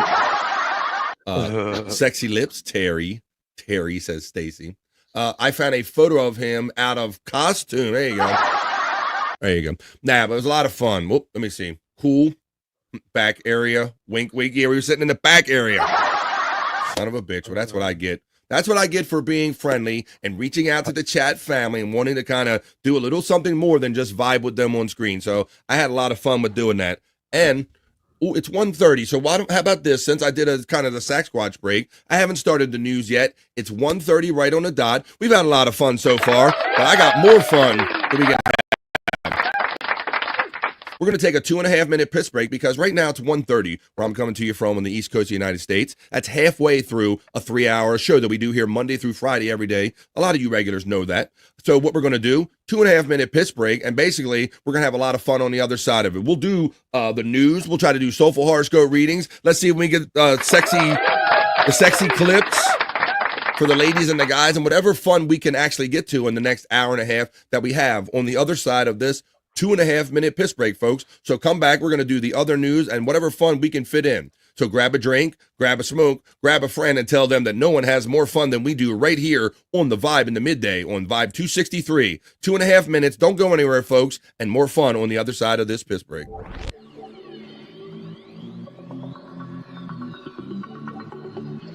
I think I need a piss break.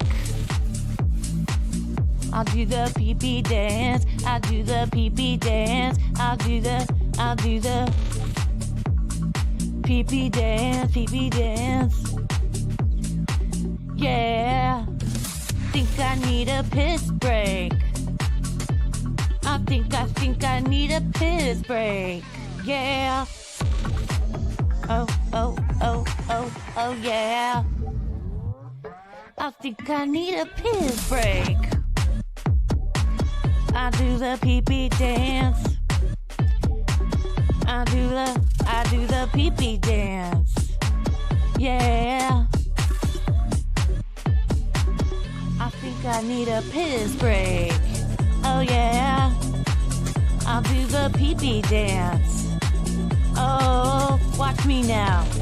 I'll do the pee-pee dance.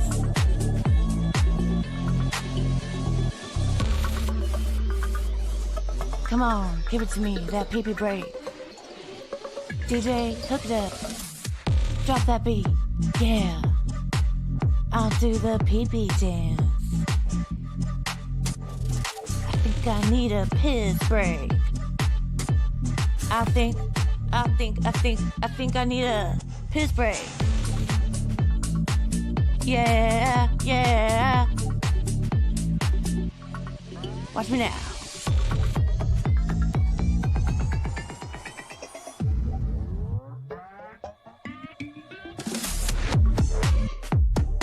Pee-pee breakdown, pee-pee breakdown. Break it down, pee-pee, yeah.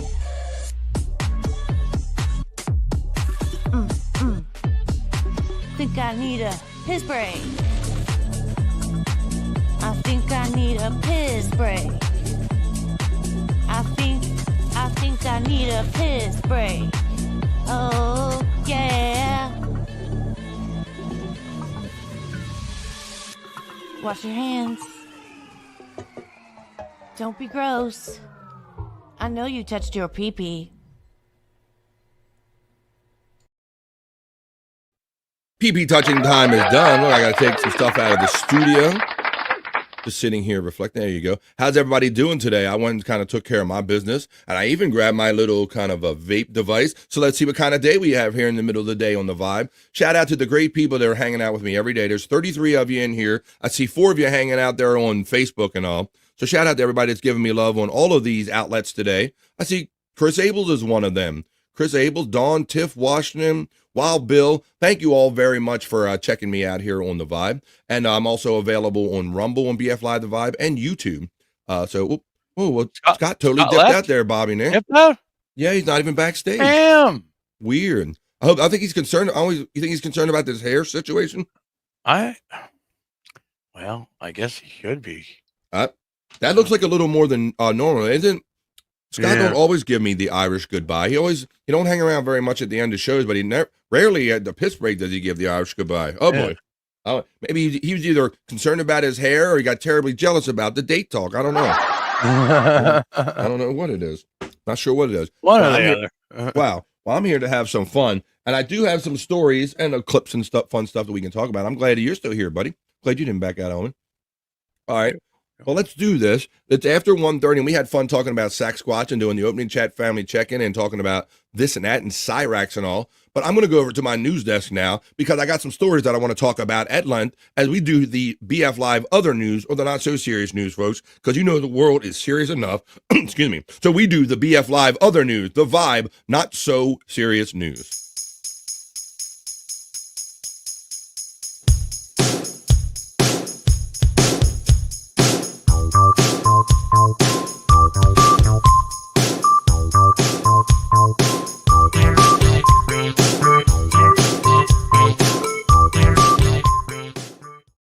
That's right, folks. I'm over here in the Vibe News Studios, bringing you the Vibe not so serious news, the other news, a little different news here. So we were talking about it. We are in the midst of it. This is the first Monday that everybody had to face going back to work in kind of regular Monday through Friday life at daylight savings time. And so it kind of got me curious about the whole origins of this, Bobby Nick. Yeah. Because a lot of people think, they think, well, the politicians this and the politicians that, but we know that there's like, there's scientific reasons that we kind of did all this, right? And so I read back the origins. I looked up the origins of daylight savings time. The concept of daylight savings time, DST, has its origins in the early 20th century, with several notable figures contributing to its development. Benjamin Franklin first mentioned the idea in a whimsical essay in 1784, suggesting that waking up closer to sunrise could save energy by reducing the need for candles. So that this isn't even about like a gas or electricity or anything. Goes back to the days like he noticed, like, man, if we like get up at a different time, we won't go through so many damn candles. However, the first serious proposal of daylight savings times came from New Zealand entomologist and astronomer George Hudson in 1895, who presented the idea to the Wellington Philosophical Society. William Willett, a builder and a member of the Royal Astronomical Society in the earliest 20th century, also proposed the adoption of British summer in 1907 as a way to save energy, although his proposal was not implemented until 1916. And I didn't know this, Bobby Nick, but Germany was the first country to officially implement daylight savings time in 1916, primarily as an attempt to save energy during World War I. So desperation is the mother of invention. The move was not initially motivated by the needs of farmers, but rather the desire to reduce the use of artificial lighting and conserve fuel. Daylight saving time was first used in Regina, Canada, Bob, in 1914. No way. Since then, the practice has been adopted by around 34% of the world. 34% of world countries, and some regions within the countries choose not to observe it. So, you know what I also know, Bob, about America is that the only states that don't acknowledge daylight savings time in the United States are Arizona and Hawaii. But Arizona has a special caveat in that they have Indian reservations in Arizona, Bob. Really? And within the Indian reservations, some of them do and some of them don't. So I saw something that said, excuse me, go ahead. Got a thought? It's just weird. It seems like, so it seems like an old archaic thing, why are we holding on to it today? It's like if you damn if you do, if you damn if you don't. If you move it for certain people, the other people are going to complain, right? The people that like it dark late or early in the morning or what have you.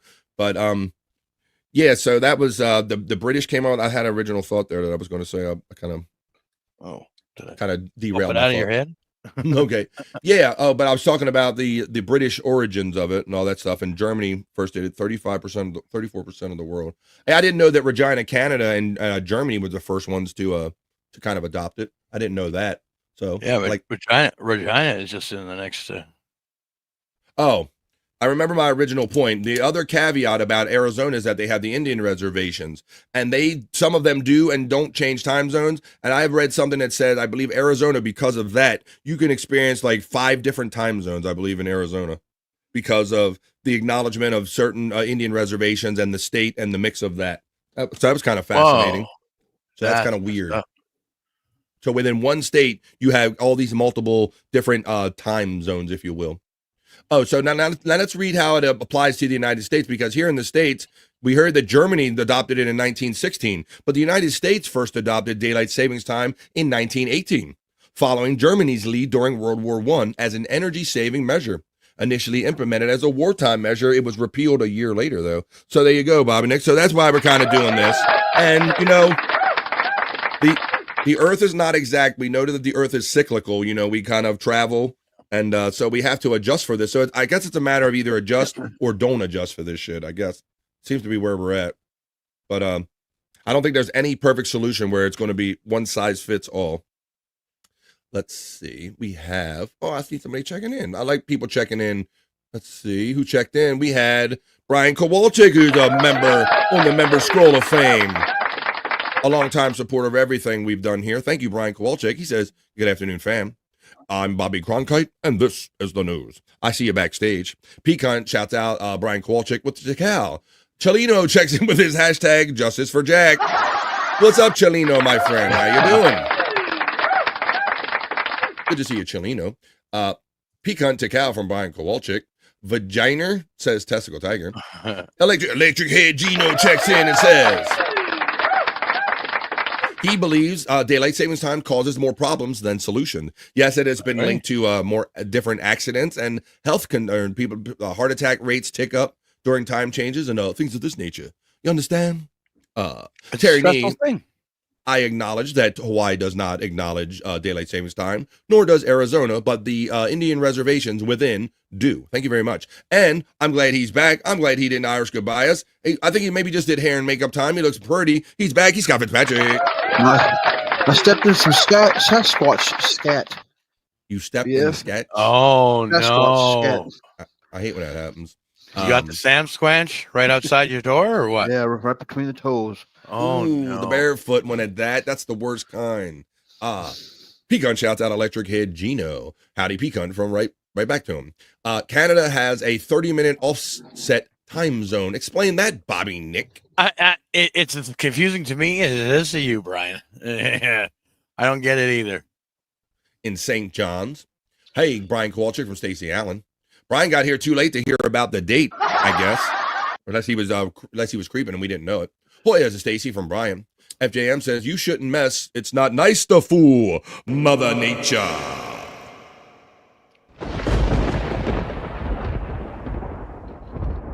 As far as hey, Matt, sorry, Yako. Bones up, BF into the midday freak, says our friend Matt checking in. The silly engines. The silly, hey. Matt, get prop master. You get the bones up. Sector 7 is secured. Brother Matt, gatekeeper. That is your mod, the mod keeper. Scott caught something from the dog. Don't get that hantavirus. Like end up being what killed Gene Hackman's wife. Yeah, seen that. Oh yeah, right. Yeah. How about that? Yeah, I don't know. We talked about that. It was off the urine of rodent urine. Apparently. Yeah. Hantavirus. Don't you want the Hanta? No, she don't want. Nobody wants the Hanta. You want a Fanta, not a Hanta. Gene Hackman is supposed to have been walking around with her dead in the house for 7 days and not know it. There is a timeline that suggests that he was alive after her. Yes. Yeah, I guess he was in the early stages of dementia, so he might not have even known that she was dead. Yeah, and then they commented on that. Yeah, they do have a timeline that suggests that, Scott, and said that he was more hydrated than they thought somebody would be for not maybe having proper care. So maybe he had a glass of water, maybe he had some milk. I don't know, but strange conditions. But I'm glad it wasn't anything like kind of more like nefarious, if you will, like with maintenance people or somebody coming in or whatever. So, but it's certainly a strange way to go. And the fact that you go that close to your mate and the whole he died after the fact, Scott, yeah, that was really weird, bro.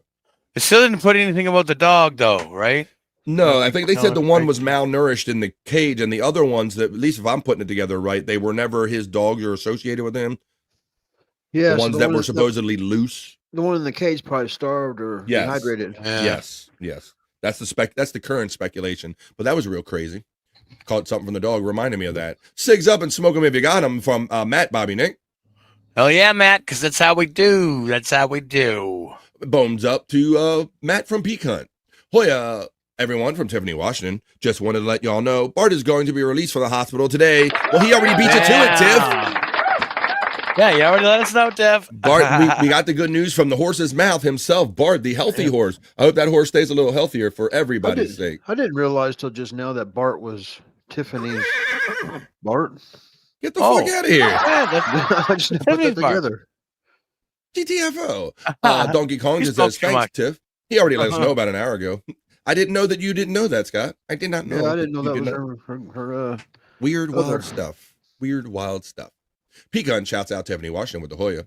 Tiffany Washington, awesome. Good to hear from Spurg Snake. Good afternoon, Tiffany Washington from Donkey Kongington. He just messaged me to make sure it was known. Hi, all from Tiff Wash. Bones up, Matt from Donkey Kongington.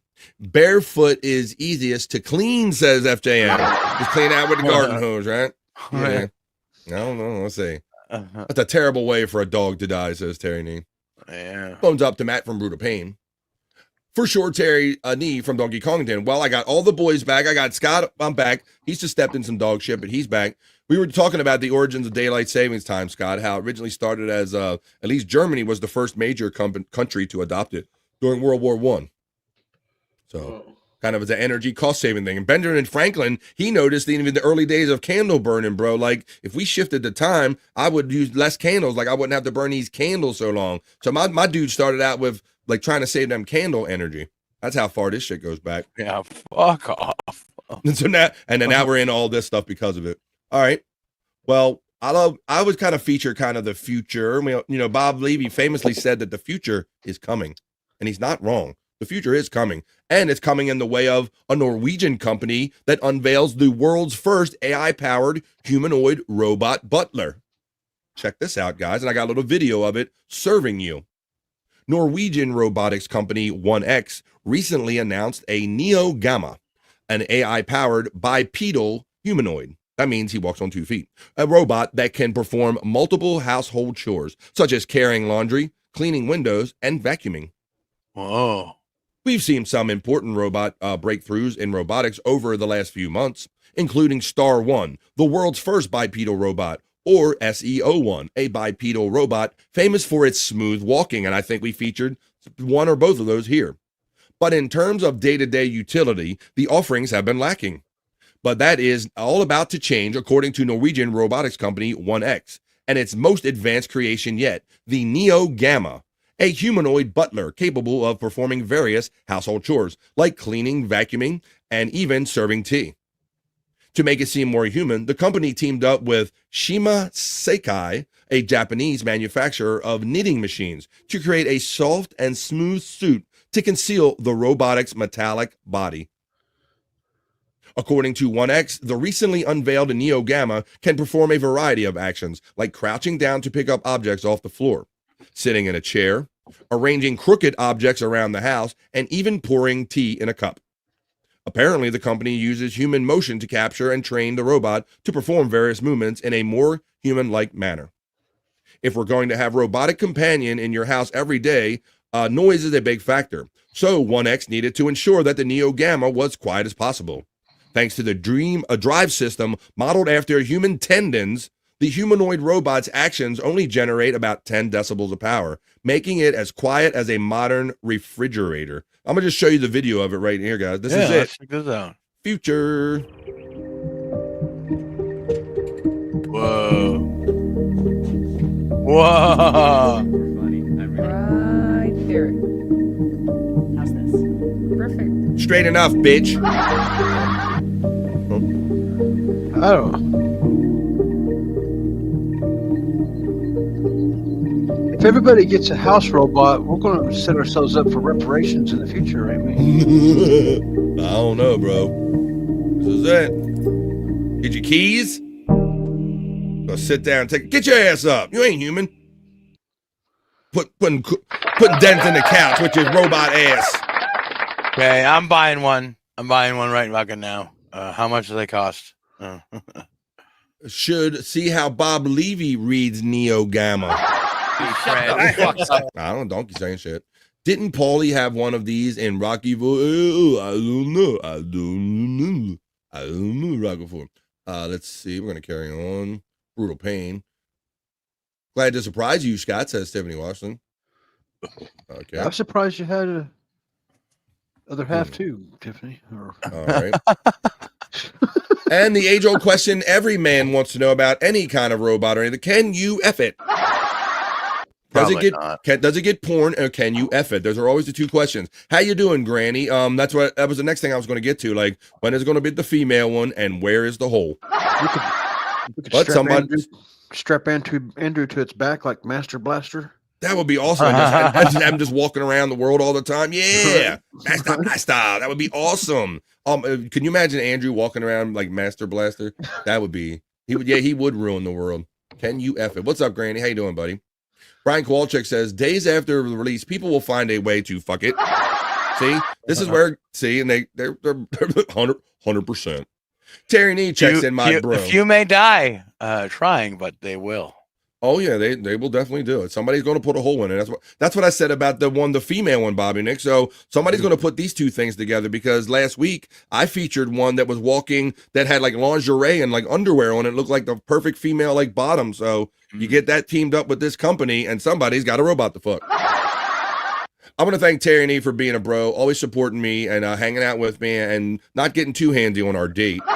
Thank you for the 8-month membership chat right here. He says, that thing would always scare the shit out of me. Turn around and be knocking it down or punching it, something like that. Thanks, Terry, for being a bro, and thank you for your 8-month chat right there. Can you F it? Can you F it is what I want to know. Got to buy the special. Yes. Wendy's up. Wendy's awake.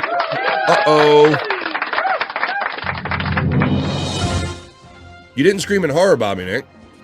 Well, I didn't, because she just said good morning, Bobby. But you know what? Now that I notice it, there is a shit pic behind it. Oh, damn. I knew it. She tried to set you up. It was a sinker. It just sank right to the bottom of the toilet.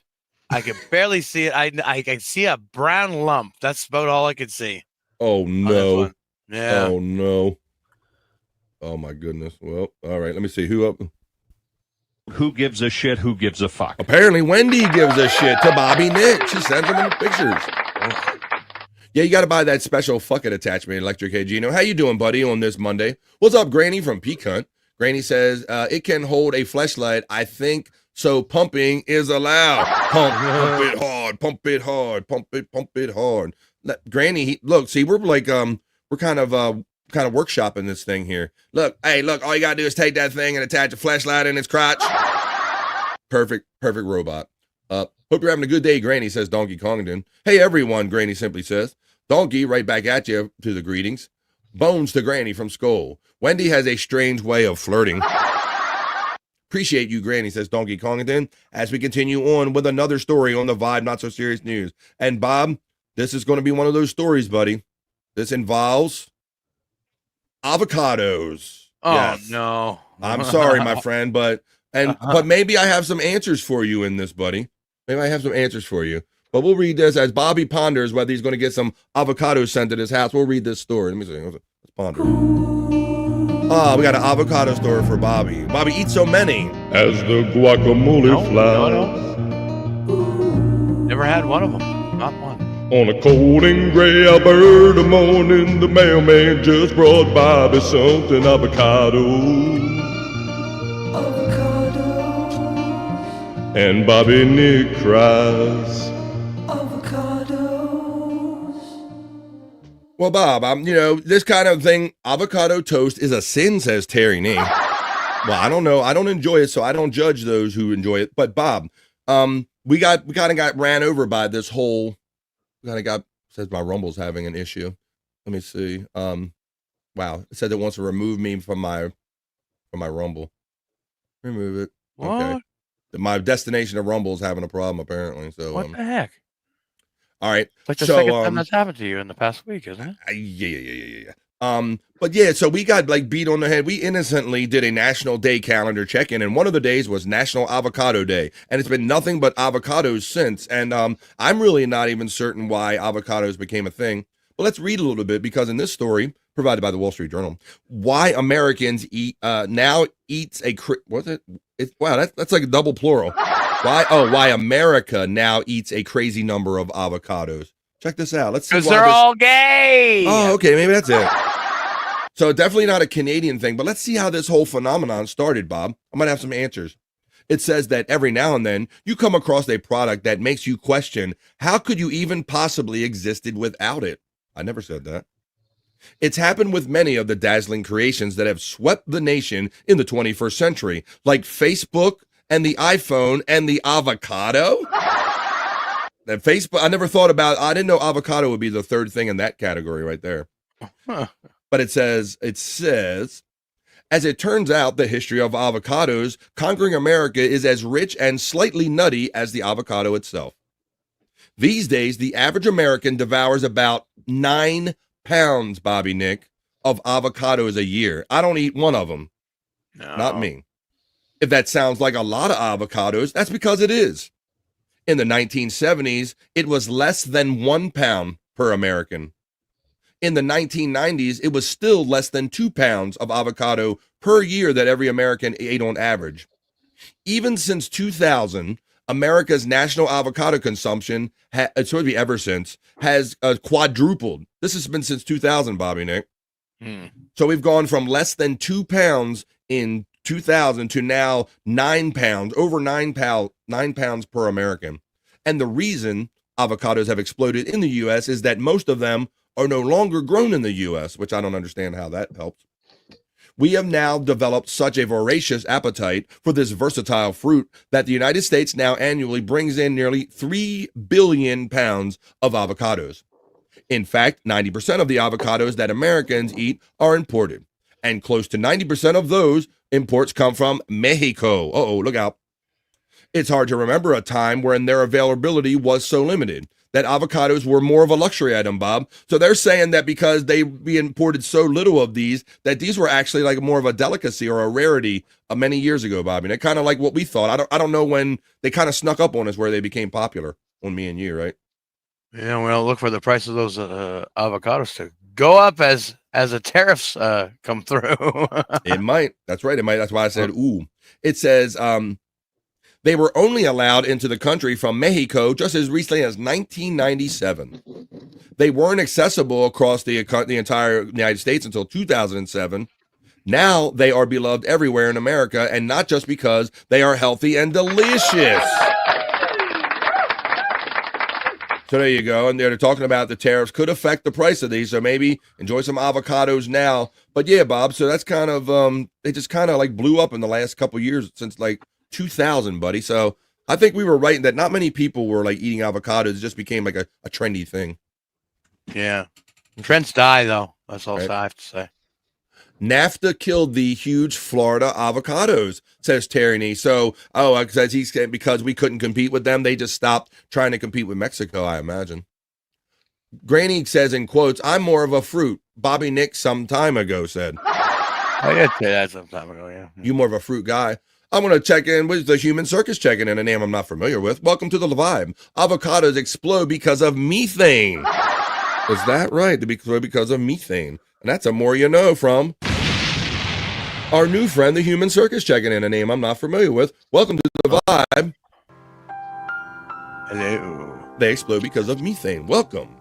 Let's continue. Juggalette Jen checks in. She's on that scroll down the bottom.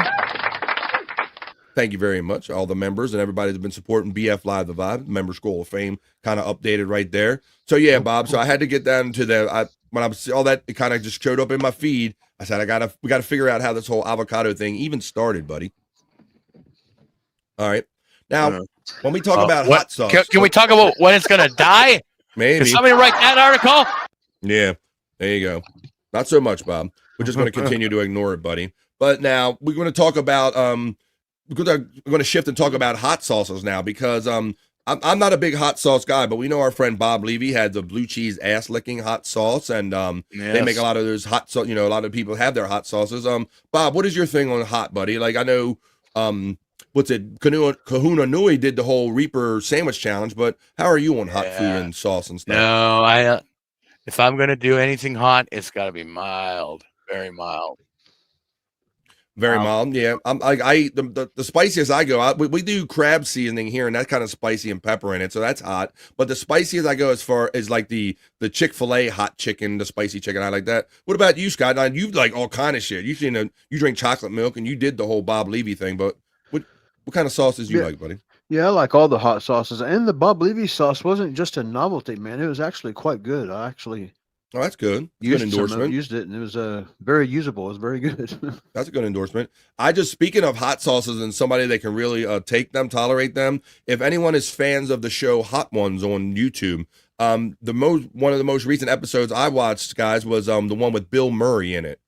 He was on there promoting a movie that he's doing called Riff Raff with Pete Davidson, and he rifles through them. He handles himself pretty well on there. If you want to have fun, check it out. Check out Bill Murray on the chicken wing eating show called Hot Ones, where they go from the progressive ones, they get hotter and hotter. He handled it pretty good there, Scott.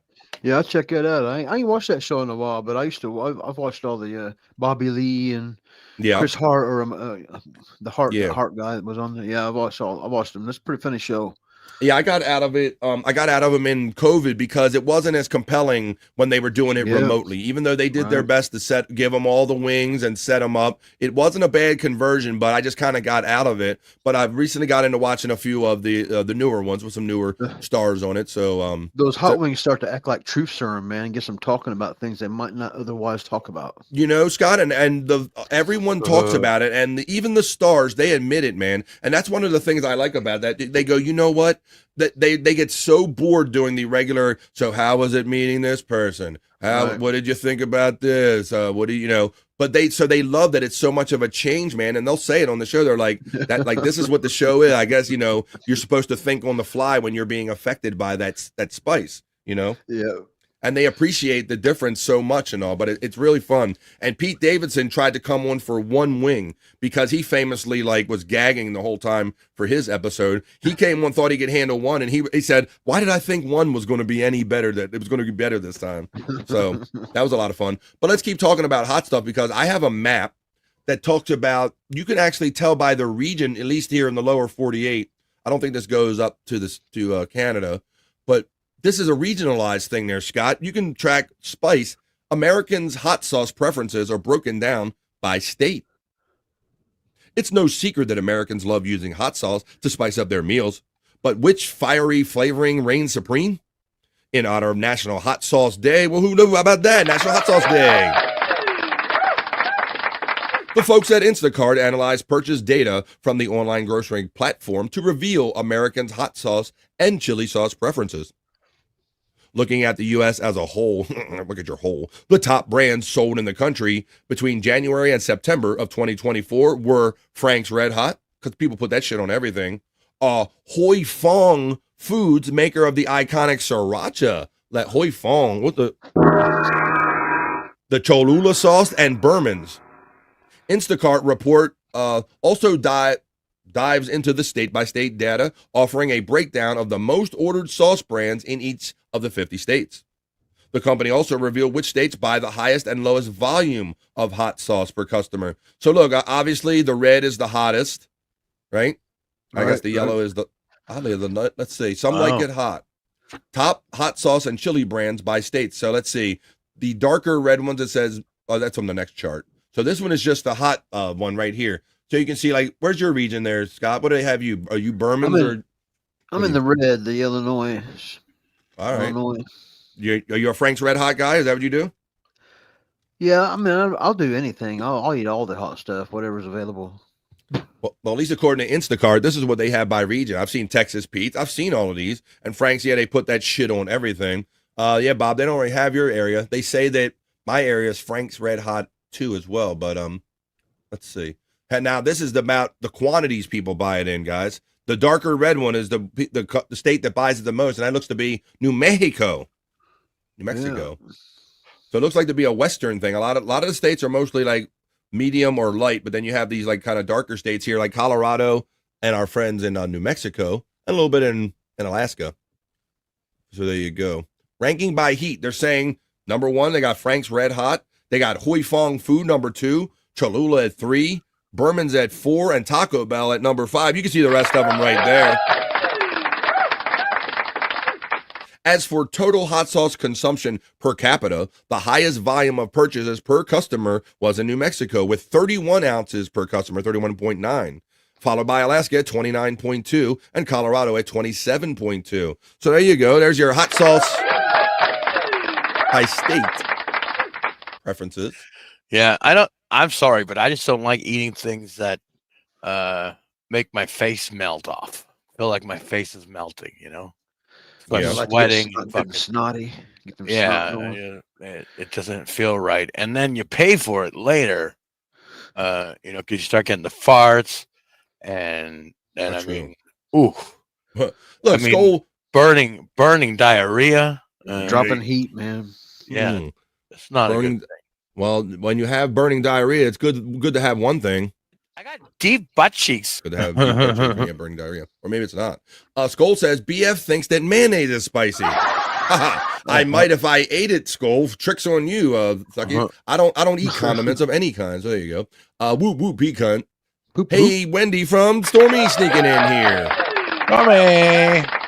I know Stormy. These are people that kind of scrolls by me when I'm doing the news and stuff. How you been there, Stormy? What's up? Let's see what we get. Pecan, we need to talk, damn it, says Wendy Pack. Hashtag Team Wendy, says Stormy. Juggler Jen says, I just woke up, but let me get you shared out. We'll get the sharing away, please. Sharon, share alike. Perry should be a guest on Hot Ones. Oh, yeah, man. Can you imagine the torture or... Right, that would be the best. Or even if we could just get Tom to do a simulated one. Can you imagine that? Like, get him to eat one hot thing. Can you imagine trying to get him to eat like 10 different hot things on an escalating scale? Happened. I'm not eating this shit. It's going to burn me. And no, it's poison. Oh, my God. And then everybody has a reaction to what's the bomb sauce. Because they say that's just heat without flavor. Yes, Stormy. The Wendy Pack, okay, sweetheart, from Pecan, he'll get with you. Theo Vaughn had a good episode of Hot Ones. Stacey Allen lets us know.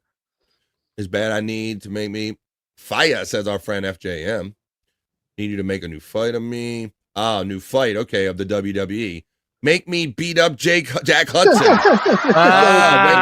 Wendy wants her beating Jake's ass. Yeah. Oh, that wasn't him. That was supposed to be this. Pecan, you know what to do. You know what to do. 505. Hot sauce is pretty tasty. Our friend Skull checks in with. Tabasco is my favorite. Our friend Pecan checks in. I want Nick's face off. Nick's face. Oh, I'm going to take your face off. The Wendy Pack says, if you can do that for me. Sure, Wendy. What kind of match? How about a bare knuckle fight or something? Let's see. Me fighting Jack Hudson and me, putting him through a table. A burning table, motherfucker. Burning table's even better. What's up, guys? What's up, guys? I got your ass. That's what's up, guys. Oh, there we go. All right, put him. You know what to do. Chunk Squad checks in on this freaking awesome Monday. Tabasco is excellent. Crystal is great. I don't trust a man who won't drink or eat something spicy. That's what's up. Chunk is what's up. It's 39 or 40 of you joining me today. And I believe you remind me that it probably is PCL Monday. Oh, hey, everyone, Chunk follows up with. Skull says, the final dab is not allowed. Get off my stream. That's it. The stream's over. No, not allowed. Yeah, and Bill Murray took a pretty hearty final dab in his episode. That would be the most interesting thing. Perry on the Hot Ones. Bones, the Chunk Squad, you troll. Jen gets shout out love from Donkey Kongington. Whoop whoop, Donkey Kongington from Juggalette Jen. Donkey gives the whoops out. Jake is a good person. What's up? We're going to continue on. Let's continue on more stories on the Vibe Other News. So we kind of got the hot sauces out. Guys, we don't do a whole lot of sports on here. So shout out to our boy Andrew. I always think about him with sports, but I do have one sports report. I'm not the biggest soccer guy, Scott. Like the FIFA, me neither. The World Cup and Bobby Nick, all that shit. I know you're not a big sports head in general, right? But And so my whole thing is that I believe that they've been forcing FIFA and soccer to try to be more popular in the United States than it ever has been. And I don't know if it's ever going to catch on. Now, FIFA and soccer or football is supposed to be the biggest worldwide viewed sport, right. But for whatever reason, it still seems very niche over here, Scott. It seems like only those certain kind of guys like football, right? Yep. It's not hardly even a thing in my part of the world. Nobody. It's not. Like I've just never been, and I've tried to get into it, but I just can't get into 1-0 games. But that isn't stopping them from bringing FIFA here, because we always hear that there's so much money around getting FIFA to come to your area, and there's so much money, and some people might think there's fraud generated around that money. But for any of this and all of this talk about FIFA, let's go over to the Bikini Report, who's going to tell you about FIFA bringing the World Cup to the U.S. Take it away, Bikini Report. For the first time ever, the 2026 FIFA World Cup final is going to have a Super Bowl-style halftime show. FIFA's president confirmed the rumor, saying it would be a historic moment and a show befitting the biggest sporting event in the world. On top of that, FIFA will be taking over New York City's Times Square for the entire final weekend. Word is that there will be multiple artists set to perform at the events. There's even speculation that the final's halftime period could be extended for the first time from 15 minutes to a Super Bowl-esque 30 minutes. Next year's World Cup is being co-hosted by the United States, Canada, and Mexico, and will boast 48 teams playing 104 matches, with the final set for MetLife Stadium in New Jersey on July 19th. What team are you rooting for? Let us know in the comments, and be sure to follow the Bikini Report for more daily headlines. Thank you, Bikini Report. So there you go. World Cup. There's a lot of money involved. They're just going to keep forcing it down our throats, I guess, until it sticks or they get paid, I guess. You know, Bobby friend, I played a lot of soccer when I was younger in school, you know. That was like one of the games. Yeah. Chase a ball around and kick it, not too hard, right? Yeah. It was a lot of fun, but I mean, as far as watching the shit, I don't know. That's all the interest in our family went to. Our girls played, and I called it. They went out there and kicked each other in the ankles, because there'd be little swarms of them, and they're all kicking at the ball. It's like 5-10 of them kicking at the ball at the same time. So it's like they all kick each other in the ankles, and then once they get past that age, it never stuck, Bob. Never stuck. I'd be hard pressed to tell you the name of one professional soccer team. I can't think of one. Right. Let's see. Chunk Squad cheers. Brian Kowalczyk checks in and says, the World Cup is fun to watch, but I don't think the U.S. or Canada will win ever. And I believe because they're not as, the teams aren't here. They don't recruit as hard. I mean, we had Beckham like coming to trade, I think, years ago or whatever. And didn't Messi come? Those are the couple of names I know. I know like the top guys or whatever. Oh, God bless her for the Bikini Report, says Chunk Squad. Fuck yeah, Pecan, says Juggler Jim. Matt's bricked up already, and it's not even that segment yet. It's not even bricked up. We're doing the kind of the late news here, the other news. Chunk Squad says America, violent sports, violent women, and violent hot sauce. America.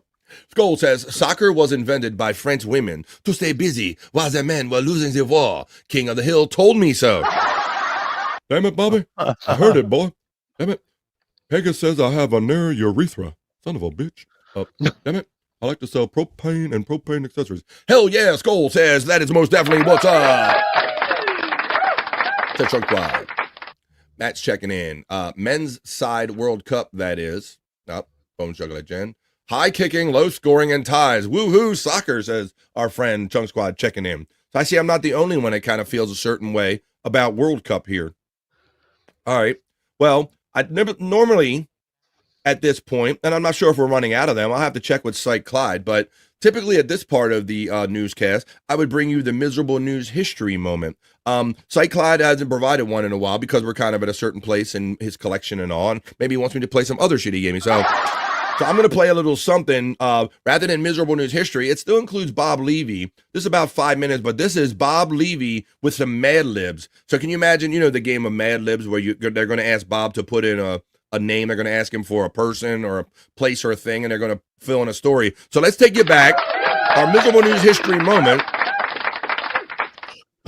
Let's do some little Mad Libs with Bob Levy, and then we're going to make our way to some other fun stuff as 40 of you check in on the vibe. This is Bob Levy. This is Compliments of Psych Labs, and this is taking you back to Sirius Satellite Radio, and by early 2000 with the 2009, The Miserable Men Show with Bob Levy, Shuley, and the boys on Howard 101. Let's play some Mad Libs with Bob Levy, and let's see what kind of things he fills in the blanks. It's all about love here. Do we have those Bob Libs?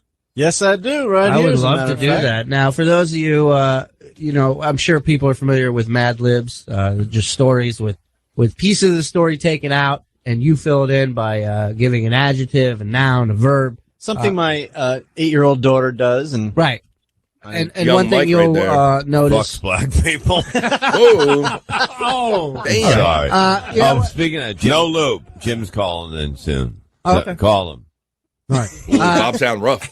So now we're going to let Bob fill out a Mad Lib. And Mike, I turn over to you. Go ahead. Okay, a noun is a person, place, or thing. All right, well, give me a noun, please, Bob. A person, place, or thing. A schneck. Schneck. Okay. It's a thing. It's a horrible thing. Give me a verb. Anytime. Okay. See, I thought you were going to. Now would be a good time. Yeah, feel free. Yeah, I thought you were going to fuck this up. All right. Noun. Now, don't be fooled. This one's a noun. What are you doing? Buffalo. All right. That's Okay, give me a a- shout out to wings. Ass Napkin. I thought he was going to work in a plug. All right. Give me a plural noun. Meat truck. Meat truck. All right. See, I thought you were going to fuck up. No. You see? Plural noun. Joke's on me. Verb. Any verb. Plymouth Rock. He doesn't even ever get verb accidentally. He didn't. Adjective. Now you'll shine. Adjective. Adjective. Mm-hmm. September. All right. Oh, okay. Thank you for the May I have another verb because you're on fire with the verbs. Vegetable season. Season. What? What is that, fall? I eat this. Don't Okay. look at me like that. All right. Let's see. Body part. This is an easy one. Toenail. Toenail. Toenail. It's a I like verb. that Skull's playing. You can throw yours in Noun. the chat. Don't be fooled by this one. All right. That guy lost a body part. What was it? His toenail? What is vegetable? Another noun? Yeah. But this is when it's later in the story. So backyard. Okay. I'm an idiot. Bob is literally just saying the first thing that appendage. comes to his brain and hoping it's right. Appendage? Yeah. A wound. Appendage is covered an it with arm, a appendage. leg. Yeah. Bend-it. You're not dumb. Appendage. Adjective. Smoky. Smoky. Very good. Adverb. All right, now we're getting a little tougher. Adverb. Oh, boy. Slow. Speaking of smoky, he's got to come out of his ears right now. Adjustment. Adjustment. Slow adjustment. Nice. All right. Wound. All right, body part. Skull's having fun. Big body nail. part. Kneecap. All right. Verb. Bird shit. Bird shit. Good. Two more. Adjective. This would be great when they read it. They know it. Cocaine. Cocaine. Okay. You have to see the face. It's like complete defeat. You look like Willie Loman at the end of Death of a Salesman. I'm home. Bird shit. Noun.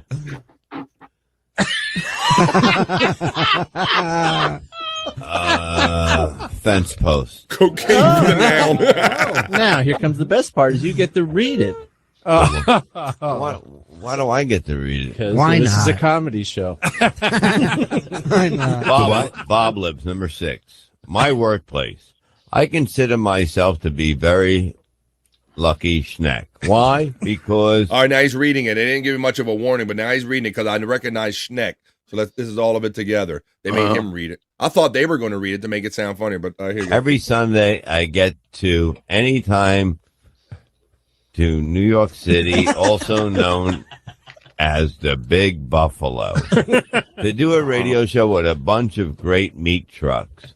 Oh, how I love Plymouth Rock with the guys all with the guys about all kinds of September subjects, such as what is the best way to vegetable season a woman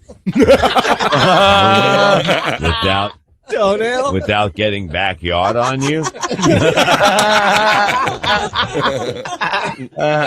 Get back, okay, without getting backyard on you. You got backyard on your dick. We also have smoking guests on the show, such as Adjustment, talented Colin Quinn, whose great big kneecap I constantly dream of bird shitting.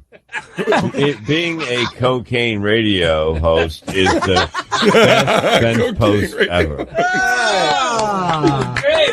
It is the best fence post ever. You see a lot of fence posts and you go, you know what? Look at that one. That one you didn't even have to submit. You didn't have to submit it. There you go, folks. That was pretty good. Take a look in the book. Thank you, Cy Clive, for providing that.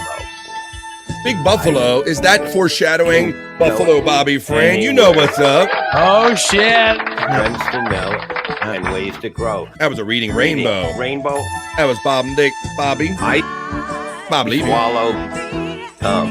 Is that a fucking kid's book? Yeah, it is. Friends to know and ways to grow. Reading. Rainbow. Reading. Rainbow. Reading. Rainbow. I'm reading. I'm swimming. I'm a bat in the pool. Look at me go. Levy is such a stupid name. There you go. A stupid name for a fun guy. And Skoll says, hashtag the best fence post ever. Is that a fucking kid's book? Ice, wallow, and come, says Testicle Tiger. Reading Rainbow. And Levy's such a stupid name. Like I said, but it's a fun segment. And thank you, Cy Clive, for providing that segment of Bob Libs that we tacked on today at the end of the BF Live, The Vibe, Other News. That was The Vibe, not so serious news. Now on with more fun on the show, folks.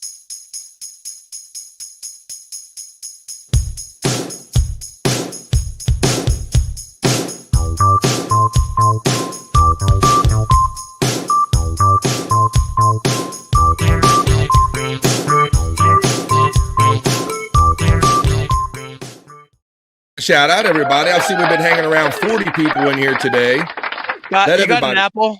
You got an apple? Yeah, it's a delicious apple. I don't mean to gross you out, Bobby. I don't mean to gross you out, Bobby Fran, but yeah, it's just that's okay. I don't mind other people doing. I just never liked when I was a kid and people forced me to eat that stuff. It was nice when you got older and I could refuse stuff. I love me some apples. Do you? Leave it such a stupid name. Hey, best friend Testicle Tiger, says Wendy shouting out. Widow Killer says, has Levy announced the opening day for his fake pool? Yeah, I don't know. I didn't say. Widow Killer said you have a fake pool.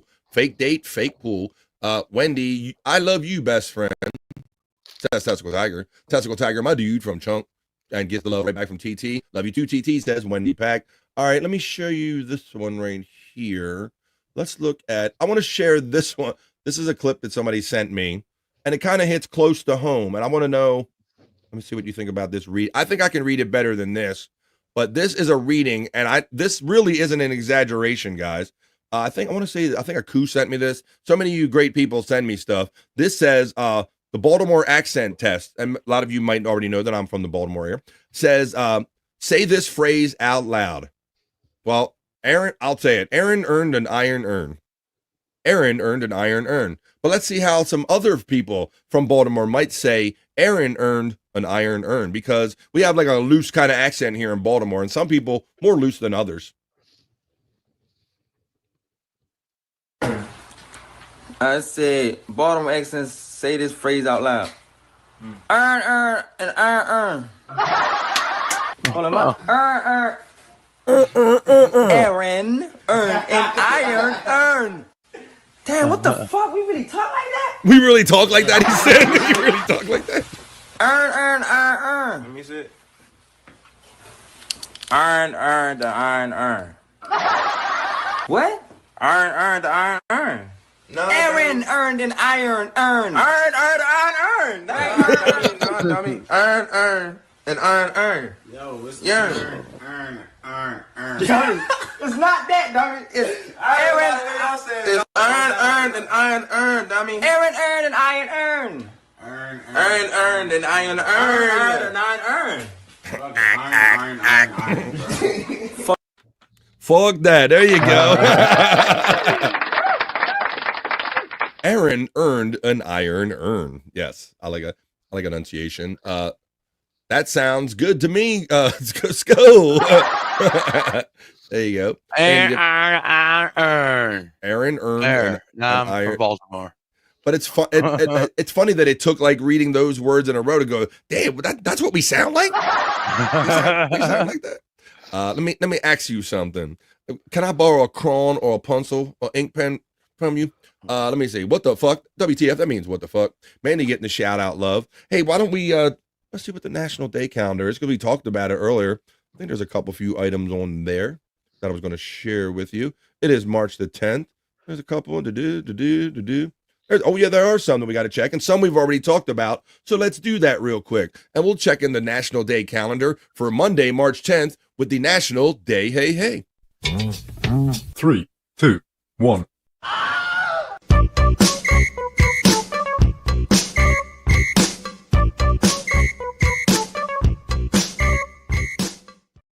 Yes, you're hanging out on the Vibe. And this is the Vibe 263. It is 24 minutes after 2 o'clock, where I'm coming to you from on the East Coast of the United States. I hope if you like, share, subscribe, wherever you're watching BF Live, the Vibe, I would appreciate that. It is March 10th. It's Monday. We're having it. We are doing it. I'm feeling good. We're doing it. We are doing it. And we're about to do the National Day Hey Hey. So it is March the 10th. Monday. Again, let me put that up one more time. I like to frame that because, like me and Bobby, Nick, and Scott say, if we just go from one show to the next, and sometimes you don't know what was said or done on what day or what show or nothing. So I like to frame it. Let us know. It's Monday the 10th. That'll prepare us for our plugs we'll do later on in the show. But let's do National Day check-in right now. Monday the 10th, and one of them was already brought up in the chat. Let's see. It's National Women and Girls HIV/AIDS Awareness Day. That's a heavy one. How about National Pack Your Lunch Day? Bring your own damn lunch. That's what I always ask you. Did you pack your lunch? Did you have leftovers? What did you have? It's also National Blueberry Popover Day. It's not what I eat. There it is, National Mario Day. There's National Mario Day right there. It's me, Mario. That's what I'm doing. Where's my soundboard? Check that on me. And find my favorites. There we go. My favorites. Son of a bitch. There we go. Oh, where'd it go? I lost it. All right, the moment passed. Yeah.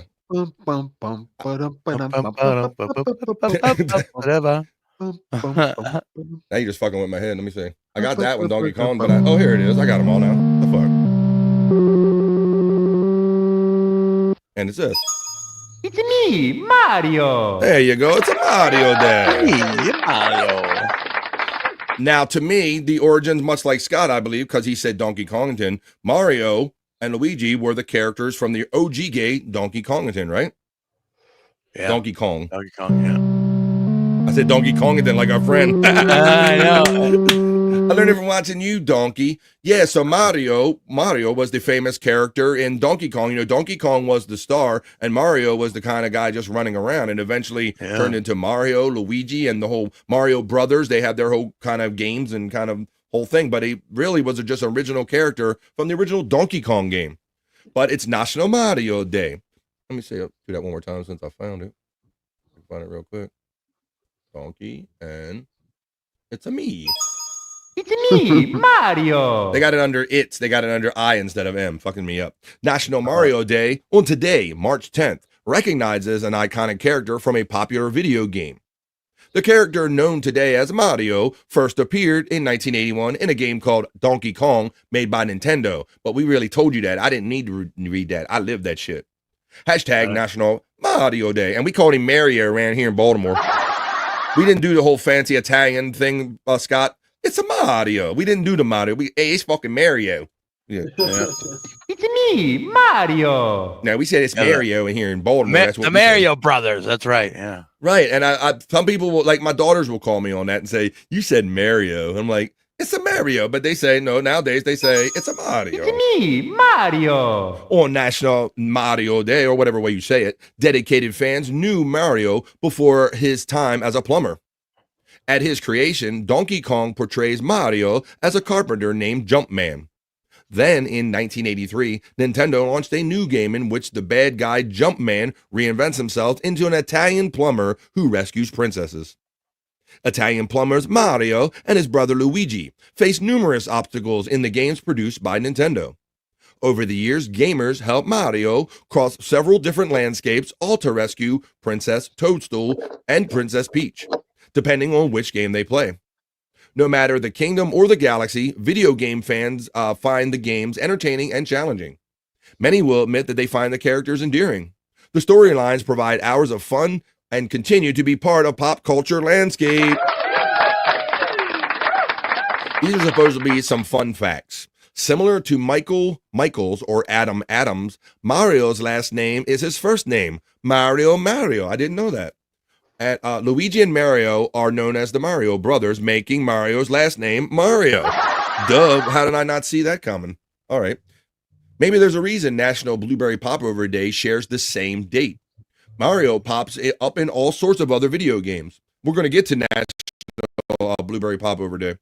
With over 210 million copies of Mario game series sold, Mario ranks as one of the most popular video games of all time. So play that shit if you got it, folks.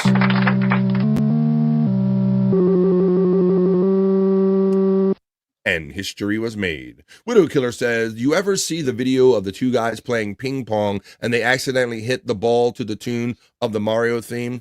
I don't know if I've actually seen that or not. I just think I saw that. Can you have your old music back? You got this one? Sure, buddy. You got it all. Is this one? Let me know if that's the one you want, because didn't I have something? But that's the one I had for you. Anyway, Terry packed BF's lunch this weekend.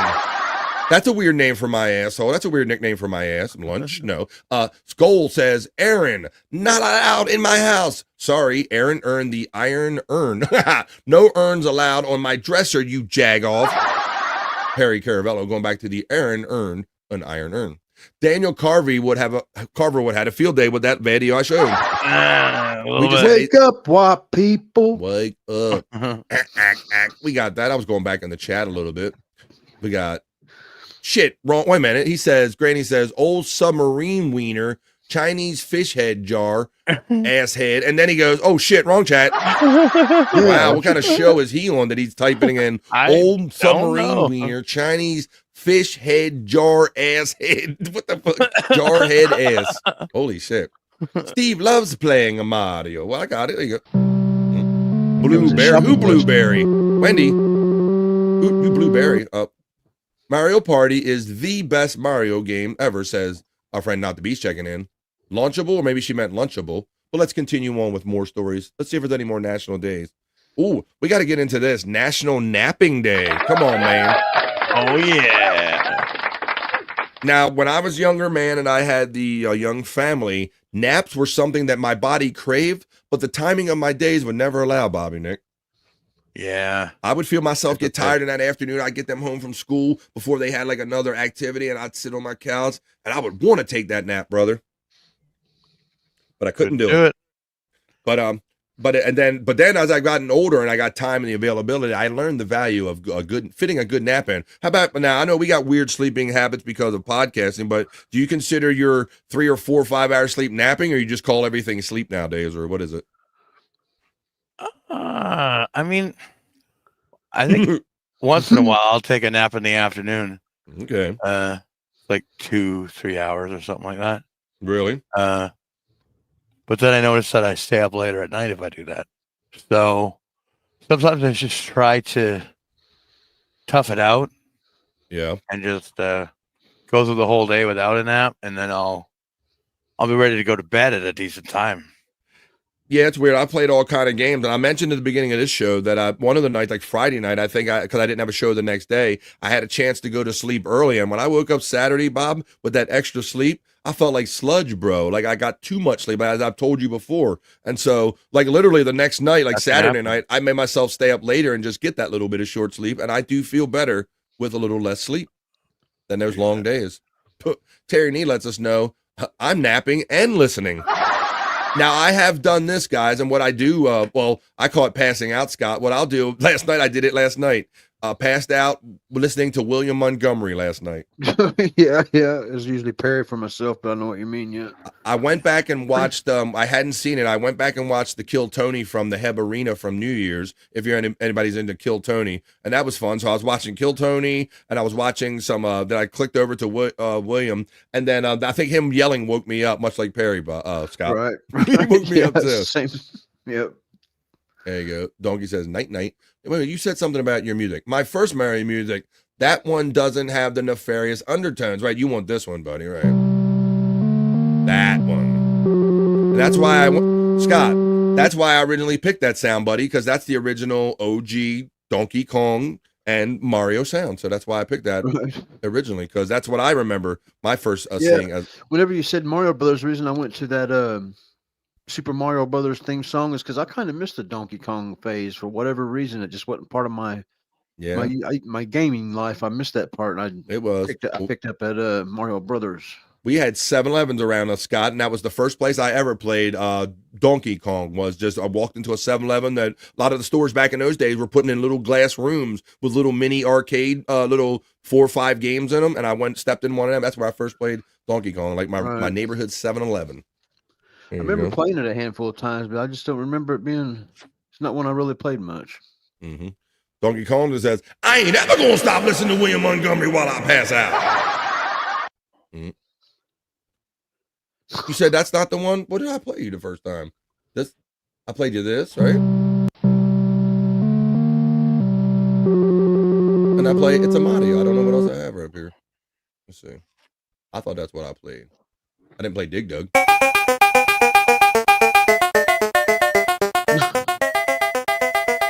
All right, we get it. God damn, that's the whole sound. All right, we'll keep at it, Donkey Kong. Then I'll see if my brain starts working when I'm not doing a live show. But let's check out National Napping Day. Maybe I need a nap. Ooh, that looks like a beautiful German Shepherd right there. Looks like it could be Bob or Space Chief 75 dog, maybe. Or Rob Sauls. Oh, wait a minute, no. Nah, because it would be scared. Yeah, That looks too relaxed, and it doesn't have a red rocket or anything there. So let's see.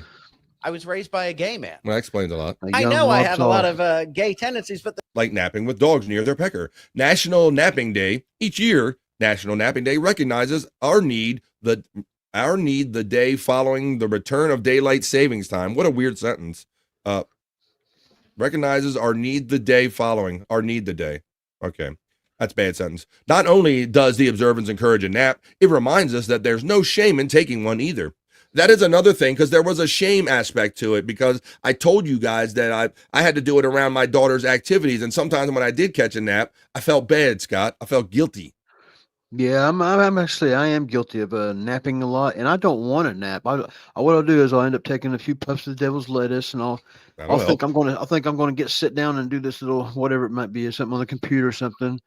But then 10 minutes or practicing the guitar, but 10 minutes into it, I'll just find myself getting dozy, getting a little sleepy. Yeah, and then I'll take a nap, and then I feel like shit when I wake up and wish I hadn't took the nap. Sometimes you get the headache. Yeah, sometimes I don't like going to sleep with the weed high there, Scott, because it can fuck up your rhythm. Yeah, it can. You don't know if you passed out from the weed or because you were tired and you get a headache sometimes.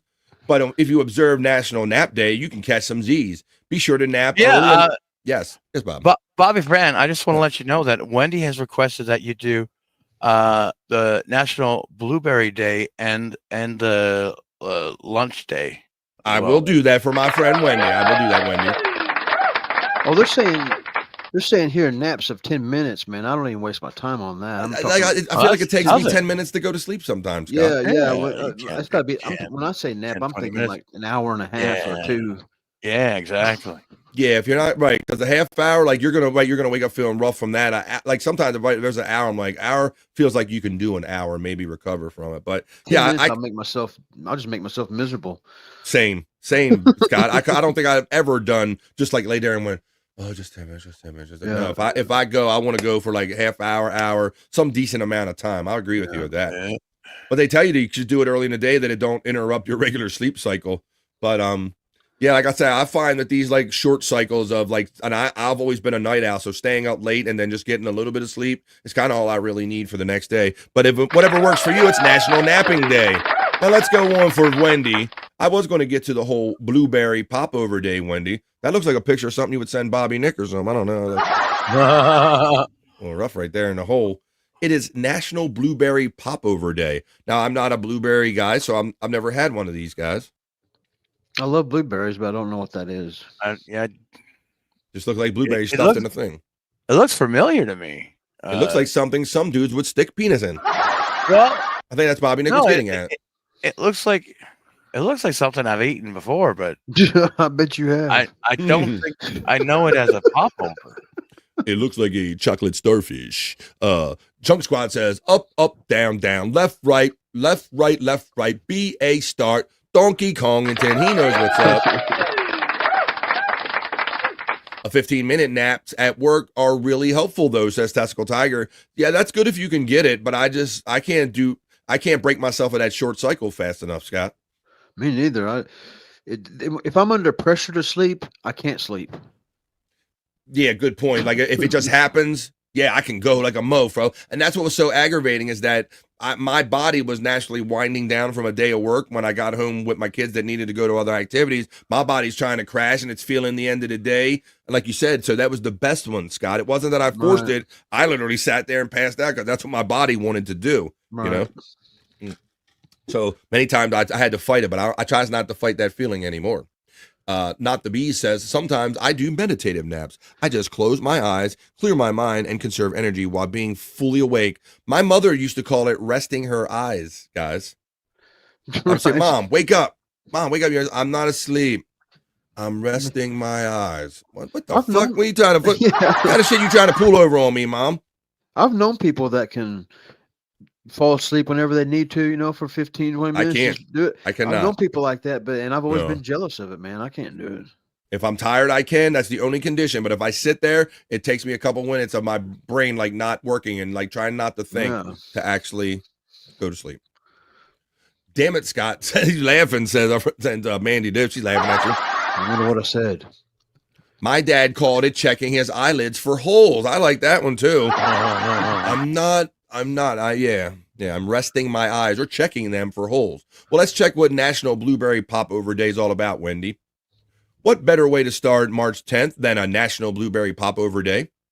Popovers are airy rolls that puff up when baked, popping over the edge of the tin. They are light and crispy on the outside, while the insides are warm and often hollow. Ooh, they can be filled with custards, creams, and fruits, and for a sweet treat, especially blueberries, and I'm sure other things as well. Let's see. Oh, that's one. Let's see. It says popovers are similar to a Yorkshire pudding and can also be served with savory combinations. Oh, so they're like those tarts, I guess, guys, where they like make the kind of tart and they can kind of put whatever they want in them. Yeah, that's what I know them as. Yeah. You know, they're good. Excellent stuff. Do you eat them with blueberry in them, or do you eat them with other stuff? I usually get them with the lemon gel in there. All right, well there you go. Bobby Nick, you're about to become an American. It's popover now. It's popover day. Pop it over. Pop over. I mean, it might be called a popover here. I don't really. Okay, I was just like, I'd just be like, hey, give me one of those things. I don't know what the fuck it is. Speaking of popovers, I think Bobby needs to pop over that top. Says not true. Bees. No, they not tried. Gonna happen. They tried. Let's see. My mom called it mental knitting. That's a new one. I've never heard that one.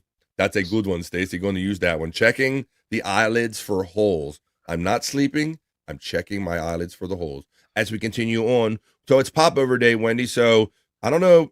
Like, I don't even know where to get one. I guess you go to a bakery, but it says you can fill them with, or serve sweet popover, melted butter, honey, cinnamon, sugar. So it sounds like it's just dough that you can put whatever the hell you want on it. But today, it's National Blueberry Popover today. So today, we're going to put blueberry in your popovers on National Popover Day. Let's see. How about National Just Pack Your Lunch Day? I always ask this question at at noon because I do the show right here at high noon on the East Coast of the United States, and it's typically lunchtime for many of you as the show progresses. But it's National Pack Your Lunch Day. Now, I went through phases, I guess, when I went through school. I started out packing, and then when you get a little older, Scott, you get curious about that school lunch. Did you ever do school lunch, or what was your lunch situation? What was your game? I had a kind of a strange one. Through grade school, so first through fourth grade, my school was considered the poor school. All the people in the surrounding towns and school districts would call us the poor school because we didn't have no cafeteria. And we had to, so lunchtime we had to go to another school, load up on a bus, go to another school to eat lunch, then load back up and go back home. And then whenever I got in high school, then of course I didn't want to. I wanted just a couple of dollars and to buy my lunch. Then I wouldn't eat no lunch, and I used that money for $2 for gasoline for the other night. Things. Right. Yeah. Or something. Yeah, so I'd been in a couple schools that didn't have, for whatever reason, they were older buildings and they didn't have like a full or proper cafeteria, Scott, but I was never taken to another school. They would just, we would go one class at a time and would just come back to the room and have our lunch in the room and, something like that. We had like a mat on the table. We'd eat lunch in the room. But I never heard of actually. Go ahead, Bob. What's your experience? I was always like, I was close to my, I was like a block away from my elementary school, and then a junior high I was like maybe 3 or 4 blocks away, so I always went home for lunch. We did have those kids that I was jealous of, Bobby, Nick, that lived within like a walking distance of the school where they could, especially when you got in junior high and all. I envied those kind of kids that could kind of get out and decompress and maybe go home and have a little of that home experience during the day. So yeah, sometimes I go home and I wouldn't come back. Well, that would be my problem, Bobby Nick. I'd be like, I could easily talk myself into not going back to school, right? But on National Pack Your Lunch Day on March 10th, it encourages everyone across the country to take their lunch to work, school, or wherever they're spending the day. It's an opportunity to revitalize lunchtime with fresh and healthful meal choices. Yeah, Scott, and much like you, once I got to middle school and I wanted that, I would get ice cream sandwiches, chocolate milk, and French fries. That was my lunch. That was my main food groups. And so that didn't cost as much as a whole lunch. And so I would pocket the difference, and that was part of my budget game. Right. So I did that. So when they say healthy, that's kind of what I thought of how healthy I was doing it back then. But packing your lunch has benefits you may not expect. One of the immediate benefits is savings. Many home-prepared lunches cost less than ordering off the takeout menu or eating out. Another benefit of making your own lunch is controlling portion sizes and ingredients. By adding fruits, vegetables, and whole grains to your lunches, they will be healthier too. It says that Mickey Mouse was the first licensed character to appear on a lunchbox in 1935. I did not know that. And in 1950, the Hopalong Cassidy lunchbox was the first lunchbox based on a television show. So there you go. So pack your damn lunch today. I remember my first lunchbox. It was a Jabberjaws. Cartoon Jabberjaws. Oh yeah, the Jabberjaw, the shark or whatever, right? Yep. It's Jabberjaws. Yeah, it's Jabberjaws. Wow, that's a deep cut, Scott. Jabberjaws. My favorite lunch kit that I ever had was Hulk Hogan's Rockin' Wrestling. Oh, that's a cool one. Yeah. My favorite was I had kind of two favorites. So I had from the metal generation when they were metal. I got a metal and a plastic favorite. The metal one, Scott, was the superheroes. It had like the Fabulous Four and the superheroes on one side. And remember when they did the embossing, the debossing of the lunch boxes, and you put a piece of notebook paper on it, and you would scratch the image, and the image would ghost on your paper. Remember that? Right. So you had so that was my favorite metal box that I could do that with. And my favorite plastic one was when we got a little older, Star Wars was the thing. And my mother wasn't down with buying like a new one every year, but my oldest sister, God rest her soul, Margie, she took me out and bought me a Star Wars one. That was the shit. That was like the shit you had to have in the day, man. So that's my kind of lunchbox story. I remember having a Teenage Mutant Ninja Turtles one too. Did you? That was pretty cool. I like turtles. Something else. Can't remember what the hell it was. This is good. I didn't realize how good of a topic this would be because a lot of people are checking in with their favorite ones. Like Tactical Tiger says, my lunch was a Snickers and a Pepsi. Let's see, mine was a little healthier than yours. My lunch was an orange Monster and 2 Marlboro Red 100s. That's a manly lunch right there, boy. That's a school lunch. Stacy says, I had Holly Hobby lunchbox and an E.T. Good. Garbage Pail Kids checks in with Brian Kowalczyk, favorite lunchboxes. Throw them in there. I had Holy Hobby, but she meant Holly Hobby. LOL. Wendy says, Testicle Tiger, damn, I want to fuck Bobby Nick so bad here. Jesus Christ. That fits on a lunchbox, I guess. Testicle Tiger says, I know you do, Wendy. You'll get your hands on him one day. I just know it. Chunk Squad said, the lunch lady, a sloppy Joe, a sloppy Joe. The lunch lady would feel bad for me, so she'd keep a jar of peanut butter and jelly in the kitchen and make me a sandwich every day. God bless her. And that's why, how about that? That's really great. And that's what's kind of good of having those great people. Yeah, there was always those kindly, well, most of them were kindly. Some of them were damn scary, though, Scott. I don't know what kind of lunch ladies you had. Well, now his name's Chunk, so I don't know if that was a good. Wait a minute. Some of them were militant. They had that hairnet on. They looked like they was like in a gang or Latino gang or something. Get your food, man. Just keep going, SA. Just keep moving, right, Holmes? And then some of them were grumpy, and then you had the more kindly ones that might make you a peanut butter and jelly sandwich. Wow, that's a good story. Yes, I will. Oh, you're gonna make me cry, Chunk Squad. Jesus, Wendy, says Chunk Squad laughing. Damn, Wendy, says Mandy Diff about wanting to get with Bobby Nick. Let's see, did we get all the good ones on the National Day? Hey. We did National Pack Your Lunch, Blueberry, Mario Day, napping. I think we did all the good ones. We did. So let's get on to some more fun. It's 10 of the hour, guys. Wow, we didn't do Soulful Horoscope Readings or any of the sexy segments because we're going with the way the show's going today. That was the National Day. Hey. 3, 2, 1.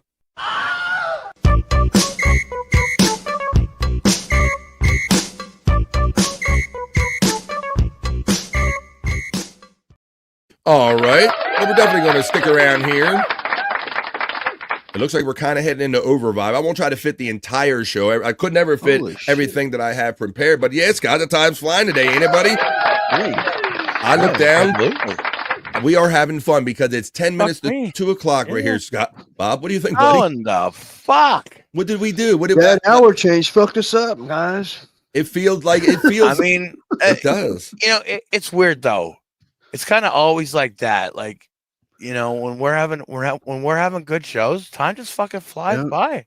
We are, man. And I like, we're kind of talking loose and doing things. We had fun talking about sack squats and all that stuff. So, it's always a thing where whatever we don't get to today, we can always get to tomorrow. But what do we say? It is Monday. And, I could do Monday through Friday. I can do Juicy Man Meat and I can do Bricked Up for the guys. And I haven't ruled it out doing it today. But because it's Monday and because we do this on Mondays and Wednesdays and Saturday, Saturday? Oh, shit. Wow. I need to take a hit or maybe take a break. Before you wreck yourself. Let me take a little break here, and I'll tell you what we're going to do. So let's take a little pause for the call. I need a little smoke here. Let's do that. Come on. Yeah, I think so. Let's do it. I'll hit this here. Let's say, hi, folks.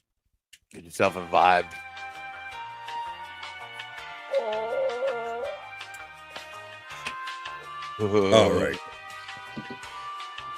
All right. Testicle Tiger always does right on time. She checks in at 10 minutes before the show would end if it ended at 3 o'clock. And says, ugh, it's that time. Y'all have a great Monday, chat family. I'll see you in the Perry chat tonight. At 5 Pacific, 8 o'clock East, we will see our friend Testicle Tiger again. Thank you, TT. All right. So what I was saying is that I think because Monday, Wednesday, and Friday, we do Soulful Horoscope Readings. So now comes that time, folks. While you throw your astrological signs in the chat, I will go over to my horoscope reading studio, and we will definitely do BF Live's Monday Soulful Horoscope Readings. Let's do them. Hey, are you feeling lost in search of life's answers? Well, search no further. This is BF's Soulful Horoscope Readings.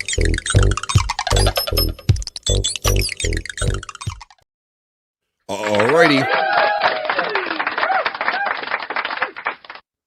And I see as I begin this segment, well, let me put my porn/horoscope reading music on before I start reading these horoscopes to set a proper mood as I acknowledge Stacy's message, who says she put something in Discord for me. Well, that's the news playing, Bob. That's the wrong vibe. We're going for, yeah. Yeah, that's what we're right, talking Tom. about. As I will check my Discord at the advice of my friend Stacy, who says that she put something in there. So before I start reading Monday's Soulful Horoscope Readings, and as it loads up, I will read what Stacy has left for me. As it reloads up. I see the signs coming in. Let's see. Manny Dev Yeppers, time change gives me the shakes for a few days, but I didn't have any shakes after movies with 2K. What was your movie with 2K the other night, Bob?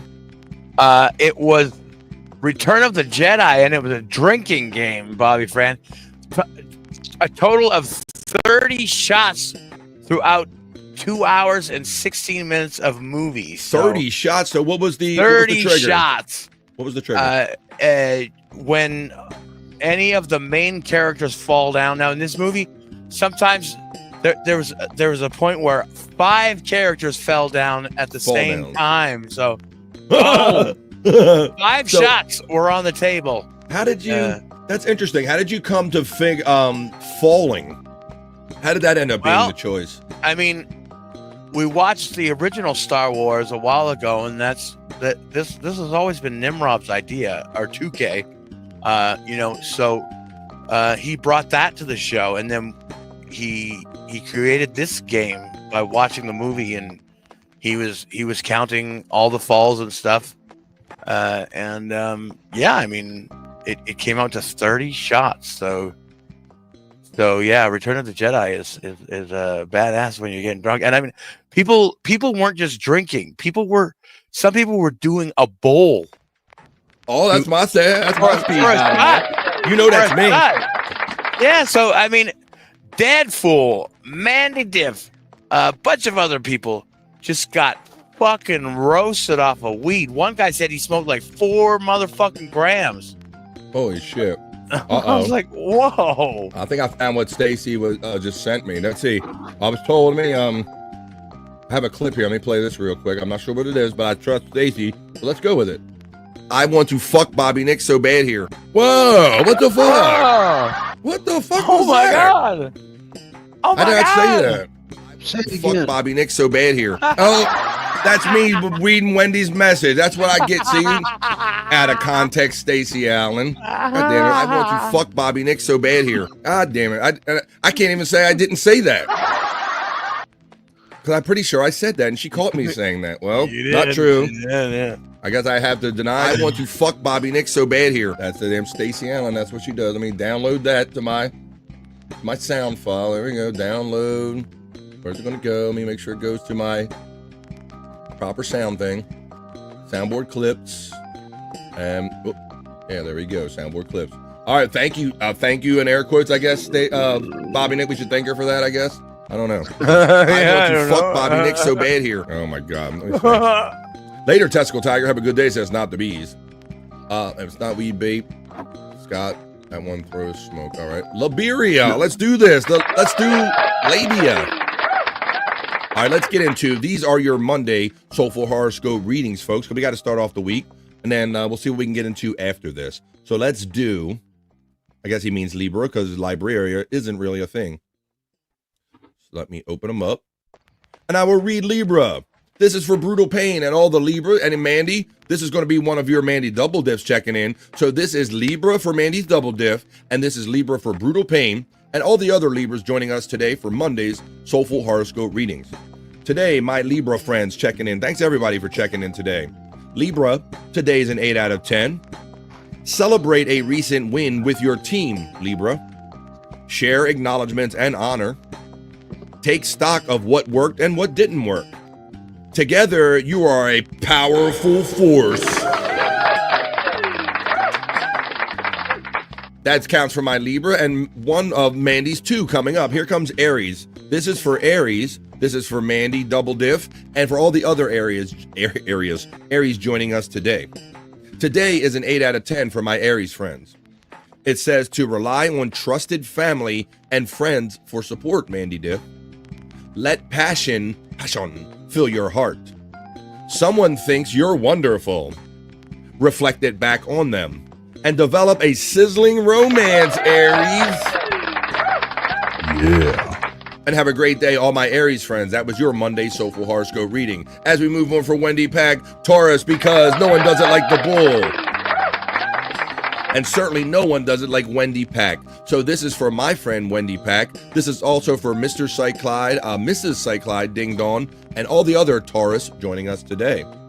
Today, for Monday's Soulful Horoscope reading Taurus, today is a 7 out of 10, Wendy. I hope you're having a great day, girl. Fill your home with love, Taurus. Good fortune blesses your family. Find a structural breakdown and fix it. Enjoy domestic arts and cook something delicious. And have a great Monday, all my Taurus friends, as we move on to Scorpio with Stacey Allen, who provided us this lovely clip. I want to fuck Bobby Nick so bad here. Not true, I repeat, not true. But let's see. It was said none the least. Okay, so this is for Stacey Allen. This is for Chris Popke and many of the other Scorpios joining us today. Here is your Scorpio Soulful Horoscope reading for Monday. Today is an 8 out of 10, Scorpio. Take your career to new levels, Stacey Allen and my Scorpio friends. Develop a promising opportunity. Keep gaining some skills. Do market research. Align your work for a tailored niche. And have a great Monday, all my friends of Scorpio persuasion. Pisces, please, says Matt checking in. Well, here you go, Matt. I can read Pisces for my friend Matt. Bones up to you, buddy. I'll be seeing you in the Perry chat tonight. Pisces, today's a 9 out of 10, Matt. It says to prioritize your health and wellness. Savor regular exercise practices. Avoid pushing beyond your physical limitations. Gain happy points by reconnecting with nature. And take your walk outside. Go outside and blow the stink off of you. As my mother used to say, Matt, and with the weather turning, it sounds like it's a great time for that advice. I must have missed the first one, says Juggalette Jen. The first 12 shots in that one scene really set the mood, LOL. Yeah. Fucking me. I did. It was an eighth or better that you smoked. Holy shit. Yeah. Holy shit. Mandy the Machine says Dead Fool laughing at that. Not the bees is laughing. Dead Fool said that he was the highest he had ever been. Well, yeah, if you sit there and you keep smoking, yeah, that'll do it. And I typically don't do that. You know, I don't mind smoking every time a wheel comes up on replayables. But yeah, Bob, like typically, like I'm sitting here, I'll puff one now, and I just take enough that I need. I don't go, boy, I'm another one, and another one, and another one. But although there have been times I've done that too. But that's correct. Yeah, to do it. But I would do that over drinking. I would prefer sitting there smoking over drinking. 100%, Bobby Nick. You know, I had to push for that on replayables because they wanted me to drink so much, and I'm like, I'm a smoker, guys. All right. Well, let's continue on here because my friend Not the Bees 2098 checking in for this Monday Soulful Horoscope reading. So he's also a Virgo, much like myself. So this is your Monday Soulful Horoscope reading, Not the Bees. All right, dog, you're early. Hear that? And now checking out. Let's see. Today is a 7 out of 10 for myself, my Virgo friend. Reflect on recent changes. Mark a transition with an intimate ritual. Well, what? Like a... share private reflections, consider suggestions, yet make your own determinations and plot your course. All right, well, it sounds like we got to reflect on some recent changes. We're going to make a transition. Hello, Frisco. Let's see, we got to consider like kind of some stuff, and I got to plot my course. So that's for Not the Bees, and that's for myself. And Stacey Allen says, you're welcome. I want to fuck Bobby Nick so bad here. Let's see. Mandy Diff says, I had to slow it down. I had to slow it down to hits because I ran out of weed. I got crumbs left, Dead Fool. You were a trooper, dude. Well, my friend Juggalette Jen checks in and she asks for Cancer the Crab for her Monday Soulful Horoscope reading. So here you go, Juggalette Jen. This is for you and all of the Cancer joining us today. This is Cancer's Monday Horoscope reading. Today's a 9 out of 10, Jen. I hope you're having that kind of day. Let's see. It also says, this is also for my boy Scott Fitzpatrick and Brian, right? I overlooked that, didn't I? All right, I'm sorry. I'm all over everywhere today. I kind of overlooked that part. So that's for Scott and Brian, Clauder, and all the Cancer friends today. It says it's a 9 out of 10, Scott. Cool. What says silver flows in. Silver? Divert some of this to savings. Spend on equipment upgrades and business investments. Make solid investments with reliable allies and make a lucrative move. So I guess silver could be, it's either going to be literal silver or something that is silver in your life, maybe. I don't know. But that's the Cancer horoscope reading today, Scott. That's a weird one. Interesting. Sounds all right. All right, 9 out of 10. But yeah, I hope it comes to fruition for you, buddy. For all my Cancer friends joining us today. Deadful and Mandy were smoking machines yesterday, says Not the Bees. They were. Oh, hell no, says Mandy Death. Hell no, to the no, no, no. Mandy says Deadful, I'm not used to powering through so much so fast, and the bong I was using was a monster to clear. Wow, you're using a bong on top of it? That gets you there even harder. Oh my God. I want to fuck Bobby Nick so bad here. It's the age of Aquarius for my friend Peacunt. Thank you, Peacunt, for checking in. And this is for you, Peacunt, and all the Aquarii joining us here on The Vibe. This is the Aquarius Monday horoscope reading. Today's a 9 out of 10 for all my Aquarius friends. Enjoy sweet moments with your partner. Don't worry about the past or the future. Count your blessings. Make happy plans. Visualize perfection and imagine the possibilities together. I've always heard that when we visualize, we're supposed to visualize perfection or things that are already complete the way we want them. So I hope you get all your dreams to come true, all my Aquarius friends. Mandy Diff checks in and says, nice Deadful. How many feet is your bong? Oh, is your bong? You're happy to see me. It would have been easier with the bong hits, but the son of a bitch is clogged. That is, you know, I would get to that same point too there, Scott, where my bong would clog and you would just stop using it for a while because you just weren't in the mood to clean it, right? Sometimes. Yeah, I've never really been a big bong guy. I never really bonged out. No. Oh, I did. I think the first one I found or had like a crack in it. It was acquired. It was given to me, and I like glued it and kept that thing going. So I always like the smoothness of it, and I like the pretty neat. Part of what got me into. I don't really use a lot of paraphernalia. I didn't really like having when it was illegal. I didn't want to have paraphernalia around or nothing. Right, and they're big things that you have a hard time hiding. Yeah. So I never got into the. I always avoided all the things. I used to paint people's houses for a living, and I found people's bongs stashed behind closets and shit. And that's when it was definitely illegal, and it was like these kids' rooms. It was like, and I never ratted them out, Scott. Like the teenage boy would go do their room, and I'd see be do like a crevice or a place they would never be, and I found a couple bongs. I could be like, I can't do that. I'm not going. I can't. You couldn't do that. You're in the club. You can't do that. Mandy Diff says, I want to hit a 6-foot bong before I die. Is that a 6-foot bong, or are you just happy to see me? How you doing? What's up? 6-foot bong. I've never done one of those crazy long ones or anything like that. Sounds like Kong bong. It does. Happy to see me. I want to say hello to Chaotix checking in the afternoon. Says, hey guys. Hey. Coming in late. How's it going? It's going good, man. We're doing the best we can with a Monday here. We don't care about no Monday here. And you're kind of getting sexy over here on a Monday. I want to fuck Bobby Nick so bad here. Oh my God. Well, you kind of think you kind of missed a lot of stuff today. Articulate John says, yeah, I'll do market research. That sounds fun. Woo woo. Chaotix from Juggalette Jen. Hey Jen, right back. What the fuck, man? Probably what the fuck, Mandy? You're not die. You didn't die. There you go. It's not 6 feet, probably around 3, but it's fat. Right? Whatever you can convince the ladies of. Got a 6-foot bong. Y'all do Libra? Well, Granny, I probably did do Libra, buddy, but since you're here, I'll do it again for you. This is for my Libra friends like Granny.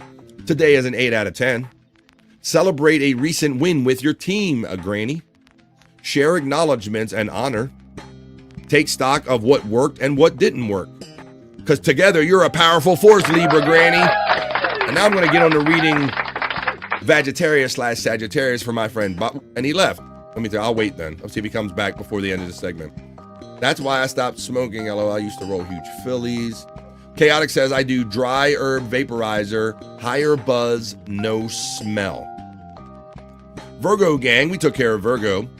Not the Beat says, Brutal Pain, you missed the fun show yesterday. People reached your levels. There you go. Holy shit, Deadful. Are you the father? I am your father, dead fool. Yes, you are my father. Deadfool says, whoa, that came out wrong, didn't it? Yeah, because what did he say? He said up here. He says, Mandy, LOL, it's not 6 feet, but it's probably 3 and it's fat. Yeah, definitely sounded like you were talking about something else there, buddy. Leo, please, for Tiffany Washington. I haven't done Leo. So I will do Leo for Soulful Horoscope Readings, and I'm way past it because we're having so much fun. Nobody reminded, and I didn't notice it, guys. But we are into it. Where are we at? Overdrive.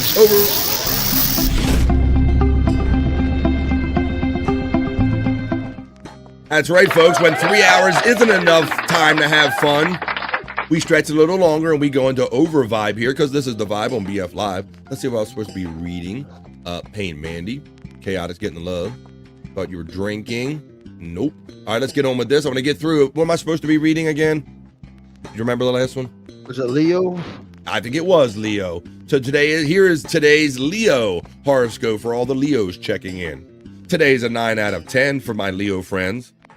Play that ace that you've been holding, Leo. Oh, you holding the ace back? Take charge and manage practical details to win. A personal dream lies within reach, Leo, if you get some team support.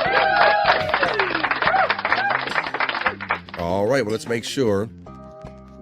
Jen. Yeah. Really? Go to the hookah lounge. Gemini is the best sign, says Chaotic. Well, I don't think I read it. So you're just in time, my Gemini friend Chaotic, for checking in. Here is your Monday Soulful Horoscope reading, Gemini. Today is an 8 out of 10. A creative project flowers, Gemini. Craft and plot and edit. Launch your expression into the world. Participate in a larger conversation and get the word out, Gemini. That's for Chaotic. And all the Geminis joining us for your Monday Soulful Horoscope readings. We are officially into not overdrive. We're officially... I've done it, and I had to break myself of it too, Scott. It's not overdrive, but it's the vibe, so we call it overvibe.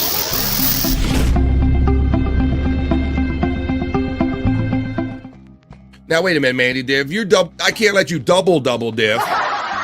Now she's trying to do Libra and Leo, Scott. I already took care of 2 of them at the beginning of the chat. How dare you? Let's see. I'm going to start growing again. It's so much cheaper, says Mandy Diff.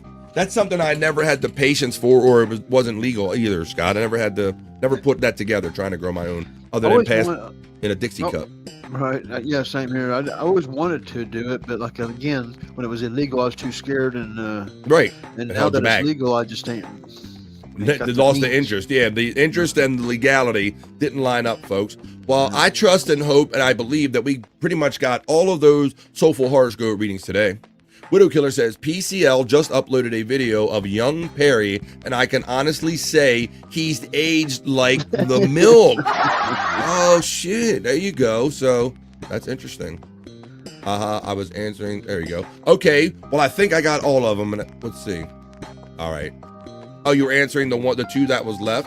Well, I think I did. I think I got most of them. But I got the ones that were most relevant to all my friends. But don't fret. We're going to get on with it because we're in the over vibe with 35 of you or more in here. Those were just Monday Soulful Horoscope readings. Join us again Wednesday for your Wednesday Soulful Horoscope readings. That's the next time we will do BF Live's Soulful Horoscope readings. Hey, are you feeling lost in search of life's answers?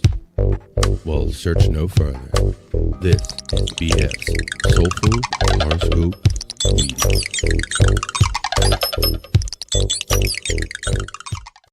Yeah, we're back at it, and I didn't change from over in the studio.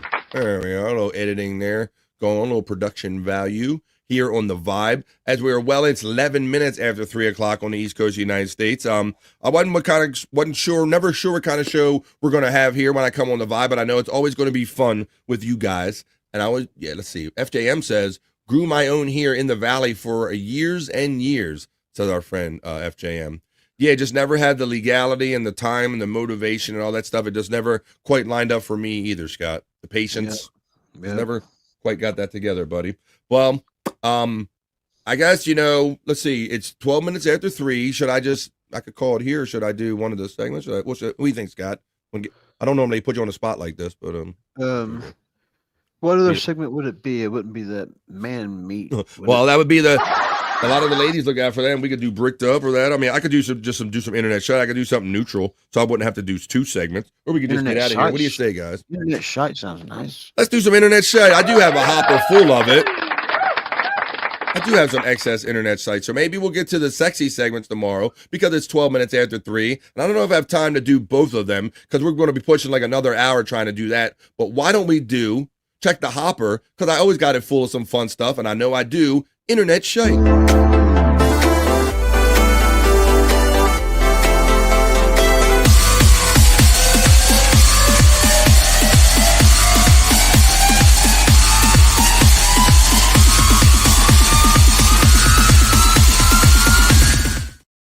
That's right. This is BF's Internet Shite. You know, and it's nice. I'm so blessed and happy to have a show where we can do things like psych labs, and we can do things like bricked up and just for the ladies and all that stuff. But I also like when the show kind of just finds its own way during the day, like it did today. And if we don't get around to the stuff, I'm not mad about that either, because we can always have fun the next day, because we do this Monday through Friday, 12 to 3ish. So we'll just have today's fun tomorrow, folks. But today's fun we're going to have is internet shite. So let me show you a couple pieces I have. Scott, you're just getting into like knowing and liking dogs again. I bet I'm wondering, let me tell you what you think about this dog. If you would like this behavior, if you think it's funny or not, or if you think it would be just another problem or another reason maybe you don't like a dog. But I thought this was pretty funny. Check out this dog outdoors. He don't want to come in from the rain, Scott. Are you gonna come in? Look at this fucking dog. Look at him. You're really gonna swim in the rain? Really? Oh yeah, I like a goofy dog, man. This fucking dog. Look, he's in the rain talking shit. He talking shit, Scott. Like, oh, I'm staying out here. I'm having too much fun. Oh. You're really gonna swim in the rain? And that's a serious. He jumps in. The one edit I saw, he psychs her out. He acts like he's coming into the house, and then he gets excited and turns around and runs and jumps back into the pool. There you go. Ooh, that dog is having a blast, says Brutal Pain. Brutal Killer says, I hope Perry and Thunder do this to Bob. That sounds pretty funny. All right, so there you go. That's the whole first piece of internet shite. So that's what. See, dogs can be fun, Scott. They're not all assholes, right? Yeah, I look like a fun dog. But you're figuring that one out. All right, well, kind of have starting off with a little theme here on Internet Shite as we wrap up this episode 263. I never even thought that I would be doing one episode of this show, but this is a dream come true. I love you guys, and it's 15 minutes into the 4th hour of doing just a Monday show, folks. With that, I got another piece. This is like another theme, if you will. I think we got to go animal theme going here. Check this out, Scott. This is like a woman on her horse, and they have like an animal in camp. We can count this is a little bricked up if you want. Come this way to go. Come on, see if they'll come up to you. This is a horse meeting up with a dolphin, Scott. Sometimes you get a little bit of a surprise. There she is, right there. Hi, good. Oh. Never seen this combination. Oh. Say hi. Oh, big one. Wow. Hello, lovely. Hello. Oh, is that your baby?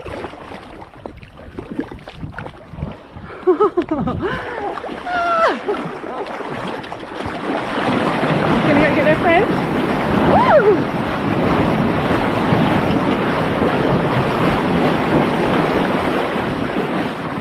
Never quite seen this combination, Scott. Were they just come and have a quick hello, were they? Two pretty smart animals. Oh, it's got a brother. Cute.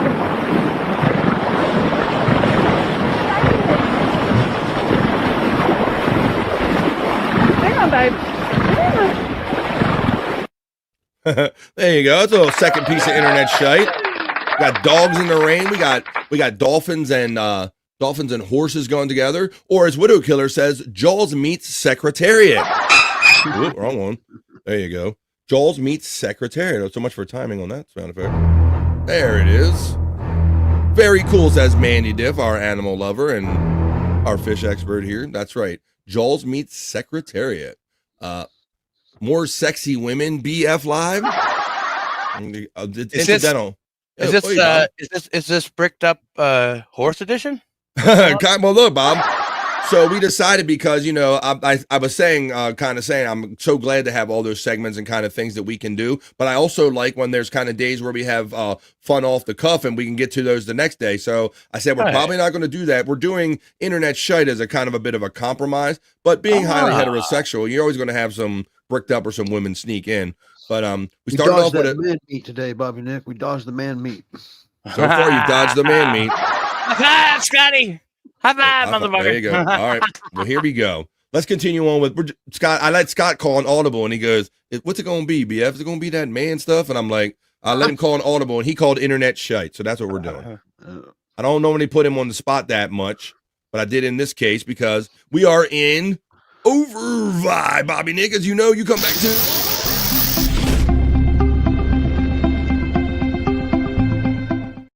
We already had our regular 3 hours of fun. I do 3 hours a day, 5 days a week. You figured that would be enough. Well, we're officially into Overvibe because it's never enough.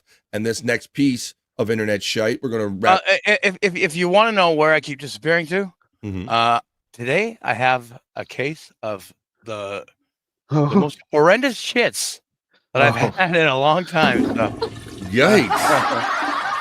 Well, you know, we've talked about this. You know, I think it was probably a couple years before we did podcasts together, and all of a sudden, I'll turn this off a second. We got quite candid some days because for whatever reason, we all noticed a pattern that when you podcast, like at least our nerves must work to us, and we always have these pre-show poops we got to do. All of a sudden, pre-show pooping became a topic of conversation amongst us. We kind of keep mostly backstage, but we're like, "Hey, man, just got here. Had to go to the bathroom again." You know, it's like those green apple splatters. Yeah, it can be a thing. It's a thing that podcasters that we kind of, and we really, you have it too kind of thing. So we all kind of deal with our own like shit dilemma. We wonder like, look at Scott's there. He's shitting himself as I'm talking about it. So so it's no surprise that Bobby Nick would come back telling us a story like that because we talk about it all the time. Let's see. Scott, right now I could not trust a fart like that. I would just. Brutal Pain says, Bobby Nick, send a pic to Wendy. Bobby Nick. Too late. It's already all down the toilet. Sorry. Oh, man. Sorry, Wendy. Wow. I wonder if she would recognize if you just sent one of hers back to her. Hoya Jen. Not the B says, great show, BF. Have a great day, everyone. And hashtag Bones way up 666. That means that I'll be seeing Not the Bees again tonight on PCL and Monday Night PCL in the chat, 5 Pacific, 8 o'clock here on the East Coast. I'll see you in the chat later on, buddy. Have a great day. Good call, Scott, says my sister Kathy. Right on. Good morning after drinking binge, and you'll get the shits. Coincidence? Well, Bobby Nick, he wasn't much of a drinker. What did you do? Smoke cigarettes? That's exactly what I was. I mean, I didn't smoke them to the rules, but I was smoking. You just smoked. You just sat there and just did a regular thing. Let's say. Yeah, exactly. It's all those antibiotics, Bobby Nick. Yes, they do that to you. Maybe. Yeah. I mean, I've been off of them for like 4 days now, though. But I don't know. That still might be coursing through your system because that's what antibiotics does to me. It like gets all that shit and it flushes you out and it comes out in solid form and it makes your piss smell and all. And I think it might be a couple days. Or another suggestion by our friend Chunk Squad is eat some hot sauce. It kills the bad bacteria and promotes good bacteria in the gut. There is something to be said for that about the probiotics and not killing the healthy bacteria in your stomach. I'd rather just eat yogurt. Probiotic yogurt. Eat some green, says Brutal Pain. That's no fun. But what is fun is BF's internet shite, which we're in the middle of. We're into Overvibe and we're heading into 3:30. What do you think about this grill, guys? Well, this is make some internet shite. In Australia. It's Australian.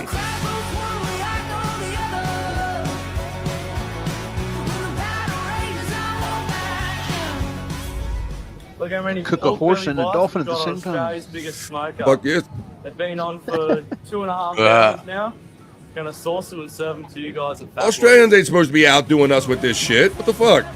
Is that Ian Hawke? They're lining up and getting It does look like Ian Hawke. sauce. Australian Ian Hawke. Ends. They're pulling them off of the grill. They've been smoked to perfection, and now we're gonna hit the caramelized stage. I know, You Brutal have Pain. no that idea grill, what that's why I Granny's showed it, for buddy. When you're standing That in grill's this the epic shit. lineup at Meat Stock with Fat It's like Boys, it's like a they're train sending tank it car or in something, every bro. possible flavor profile. You want real barbecue, Oh. ladies and gentlemen? This is real barbecue, straight out of Frank the Tank. That look at that. One more shot. Look how big that is. Damn. There you go. That's a grill for your ass. Wendy says, look at all that Bobby meat. Chunk says, Aussies are stepping up their game big time. Good on yous. Chunk like Janet acknowledges that grill is badass. I have 3 grills when I do a cookout, and I don't play. Beautiful pork belly burnt ends. They're pulling them off of the grill. They've been smoked to I perfection. would like burnt And now we're ends, gonna but hit no the sauce on them, caramelized guys. stage. Just give me that good You gristle have on no them. idea what you're in for. Really? They're standing in Variety. this epic lineup at Meat Stock with Fat Do you? Boys. They're sending it in every possible flavor profile. You want real barbecue, ladies and gentlemen? This is real barbecue, straight out of Frank the Tank. It's a barbecue train, says Deadpool. All right, there you go. We showed that twice. We're just wrapping up BF Live 263 in Overvibe, showing you some fun internet shite. So let's see, I'll find you one more fun piece that we can kind of leave off on. And then we're going to do some credits. We're going to do some plugs, rather. And then we're going to ease on down the road. But I'll show you one last cool piece of internet shite. Oh, I think this qualifies as that. Certainly does. I've done features on little stuff here before on internet shite. But this last piece of internet shite I have for you today, I don't think I have 2 of these. What do you think about remember I did little mini versions of like washing machines and stuff? Well, what do you think about a little mini actual working, functioning 7-Eleven? Check this out. What the fuck? And fast food place. The whole Look. thing. Burger place. Tiny patty. Tiny grill. Tiny buns. Hold me closer, tiny buns. What in the fuck?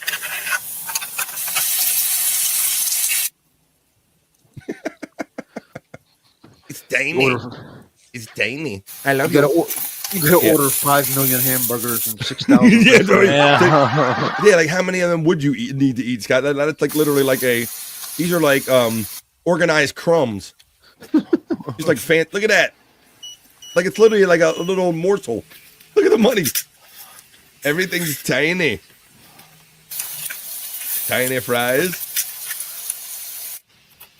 Tiny tickets. Tiny money. Tiny napkins. Lord. And there's your tiny order. I'll have 50 cheeseburgers, please, says Deadpool. and 50 orders of fries. Look at the little tiny fries. They're so cute. Perry needs this. He can properly feed the bugs in 102. Yeah, the ones that checked into the roast motel, right? Shut the fuck up. Well, you know they checked in, and as it loops over, oh, there you go. It's almost beginning again. Look. That was pretty fucking awesome there. How about that? So I thought that was cool. That was like the most tiny stuff I've ever seen in one video, guys. Yeah, that's a lot. That was a lot of fun. Well, there you go. Whole fast food station there. Everything. Tiny Yes, fast they had the refrigerator, the little meat thing, the money, the ticket, every little detail. I hope you enjoyed those few things, folks. But we are kind of officially in over.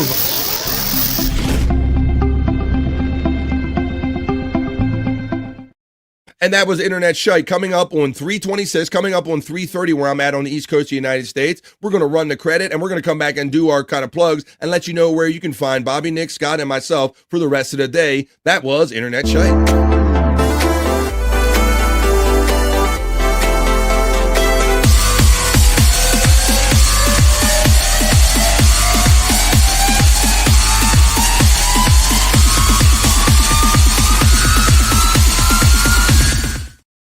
And it's been an awesome day, folks. Thank you all.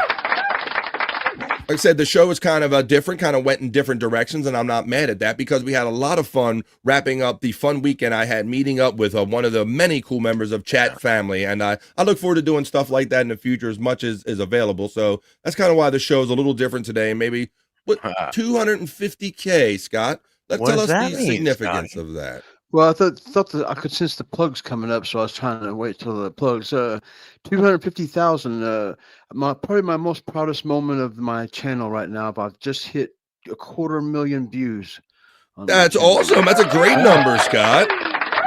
Scott's always killing it on Prop Master 69. He's gotten so much better, Bobby Nick. When we talk about when we first got to doing shows with Scott, it was hard to get a link to him and figure out how to get him to take that link and maybe use it or get him to share it with somebody else, right? Right. Yeah. Right? Or And now anything technological. anything, and he fully admits that. I know he don't mind me saying that because he knows it's true. But now he's gone from that to making his own videos. We played some earlier with Cyrax, his boy Cyrax. I don't know if you were here for that, Bobby. His new Cyrax friends. is wiping his, doing his paperwork. Oh no! Really? Yeah, I mean, since we're bringing things full circle, let me show you that one more time. That was There's in one- that's in BF Live, right?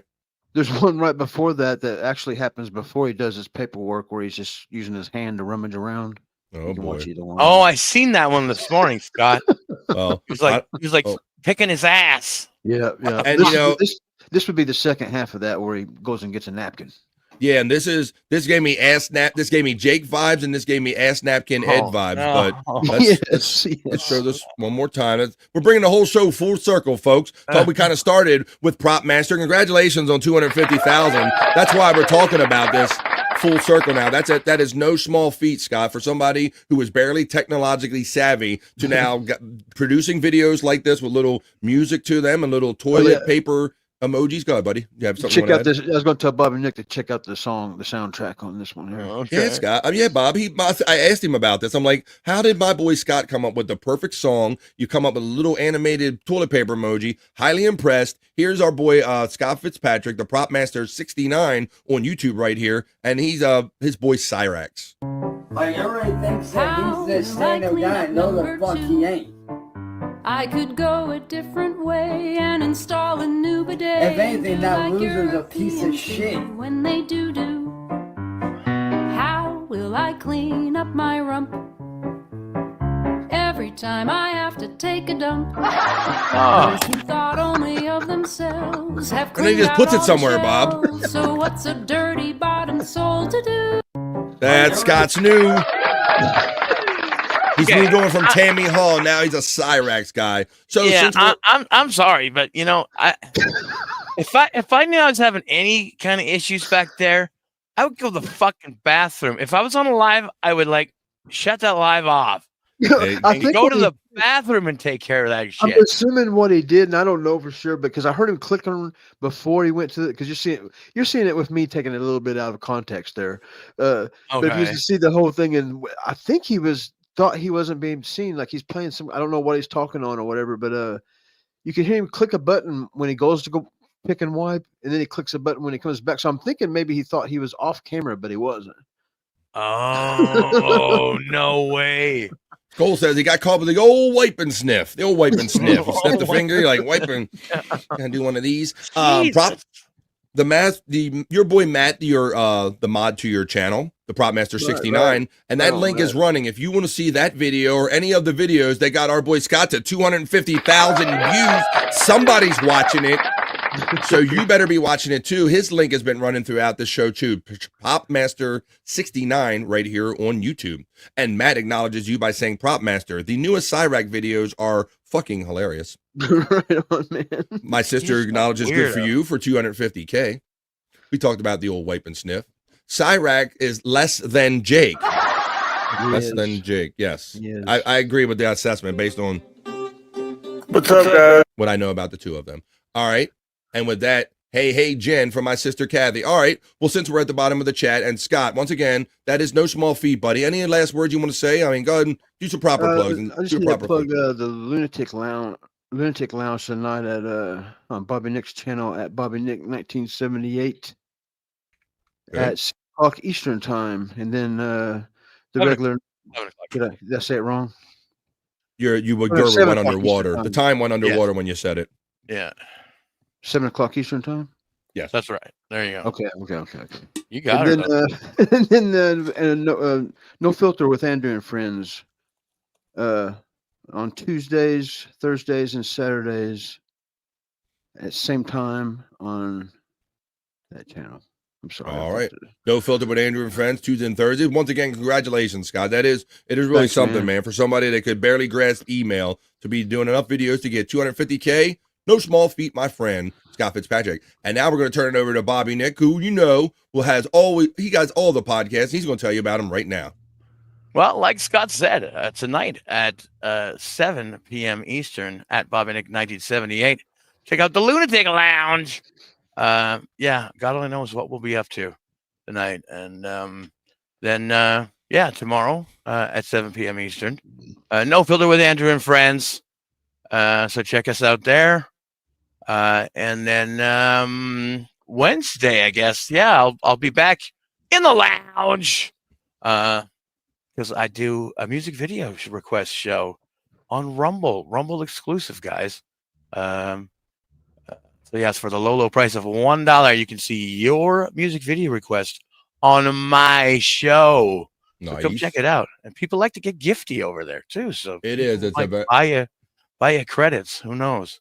Yep, people because it's only $1. People are so generous over there, and they're like, throw some dollars around to some people. Here's a song or two, and if anybody needs a song, you can do it. So it's a great community, great fun and all. So let me take you off that one shot, Bob, because I am multitasking here. There you go. Thank you, Bobby Nick. So you can see him in all his multiple lounges tonight, and be on the Lunatic, on the In the Lounge really soon.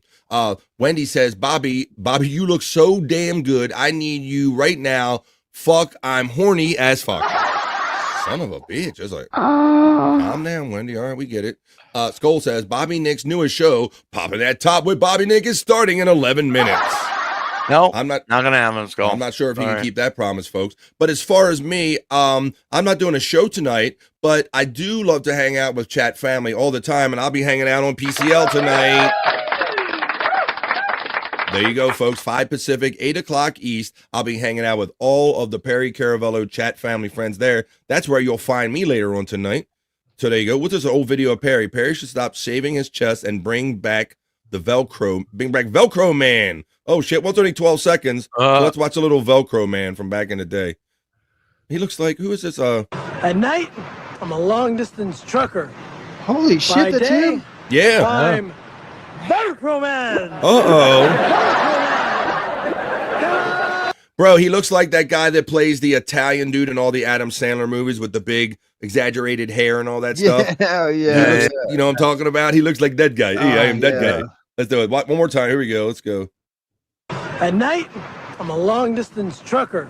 Yeah. By day, I'm Velcro Man.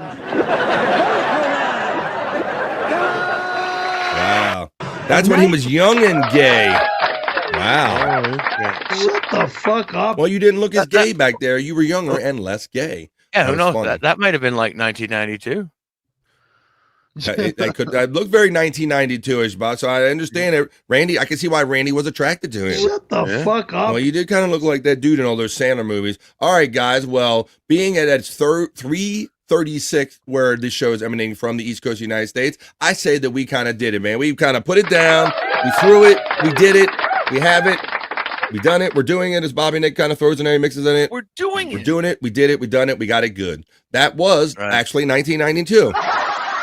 Says Matt checking in. Well, if you want to hear any more comment or follow up about that or jump in on the fun, I'll see you tonight in the PCL chat, 5 Pacific, 8 o'clock East. So for my great friends, Scott Fitzpatrick and Bobby Nick, I was so glad that on a Monday morning, I've got the link out to you. Thanks for joining me today and every day, Monday through Friday. And for the chat family, peace and love. And I'll see you the next time I see you, whether it's on the lounge with Bobby Nick or watching Prop Master stuff or hanging out on PCL tonight. Peace and love. That's who it looks like. Carmine Ragusa, the big ragu. Good pull, Terry Nee, at the end of the show. He looks like Frank Silvero. Spurksnake Kablaps. All right, I was wrapping up the show, but thank you for that last minute jump in. Brian Kowalczyk says, thanks, boys. And thank you to everybody in the chat family.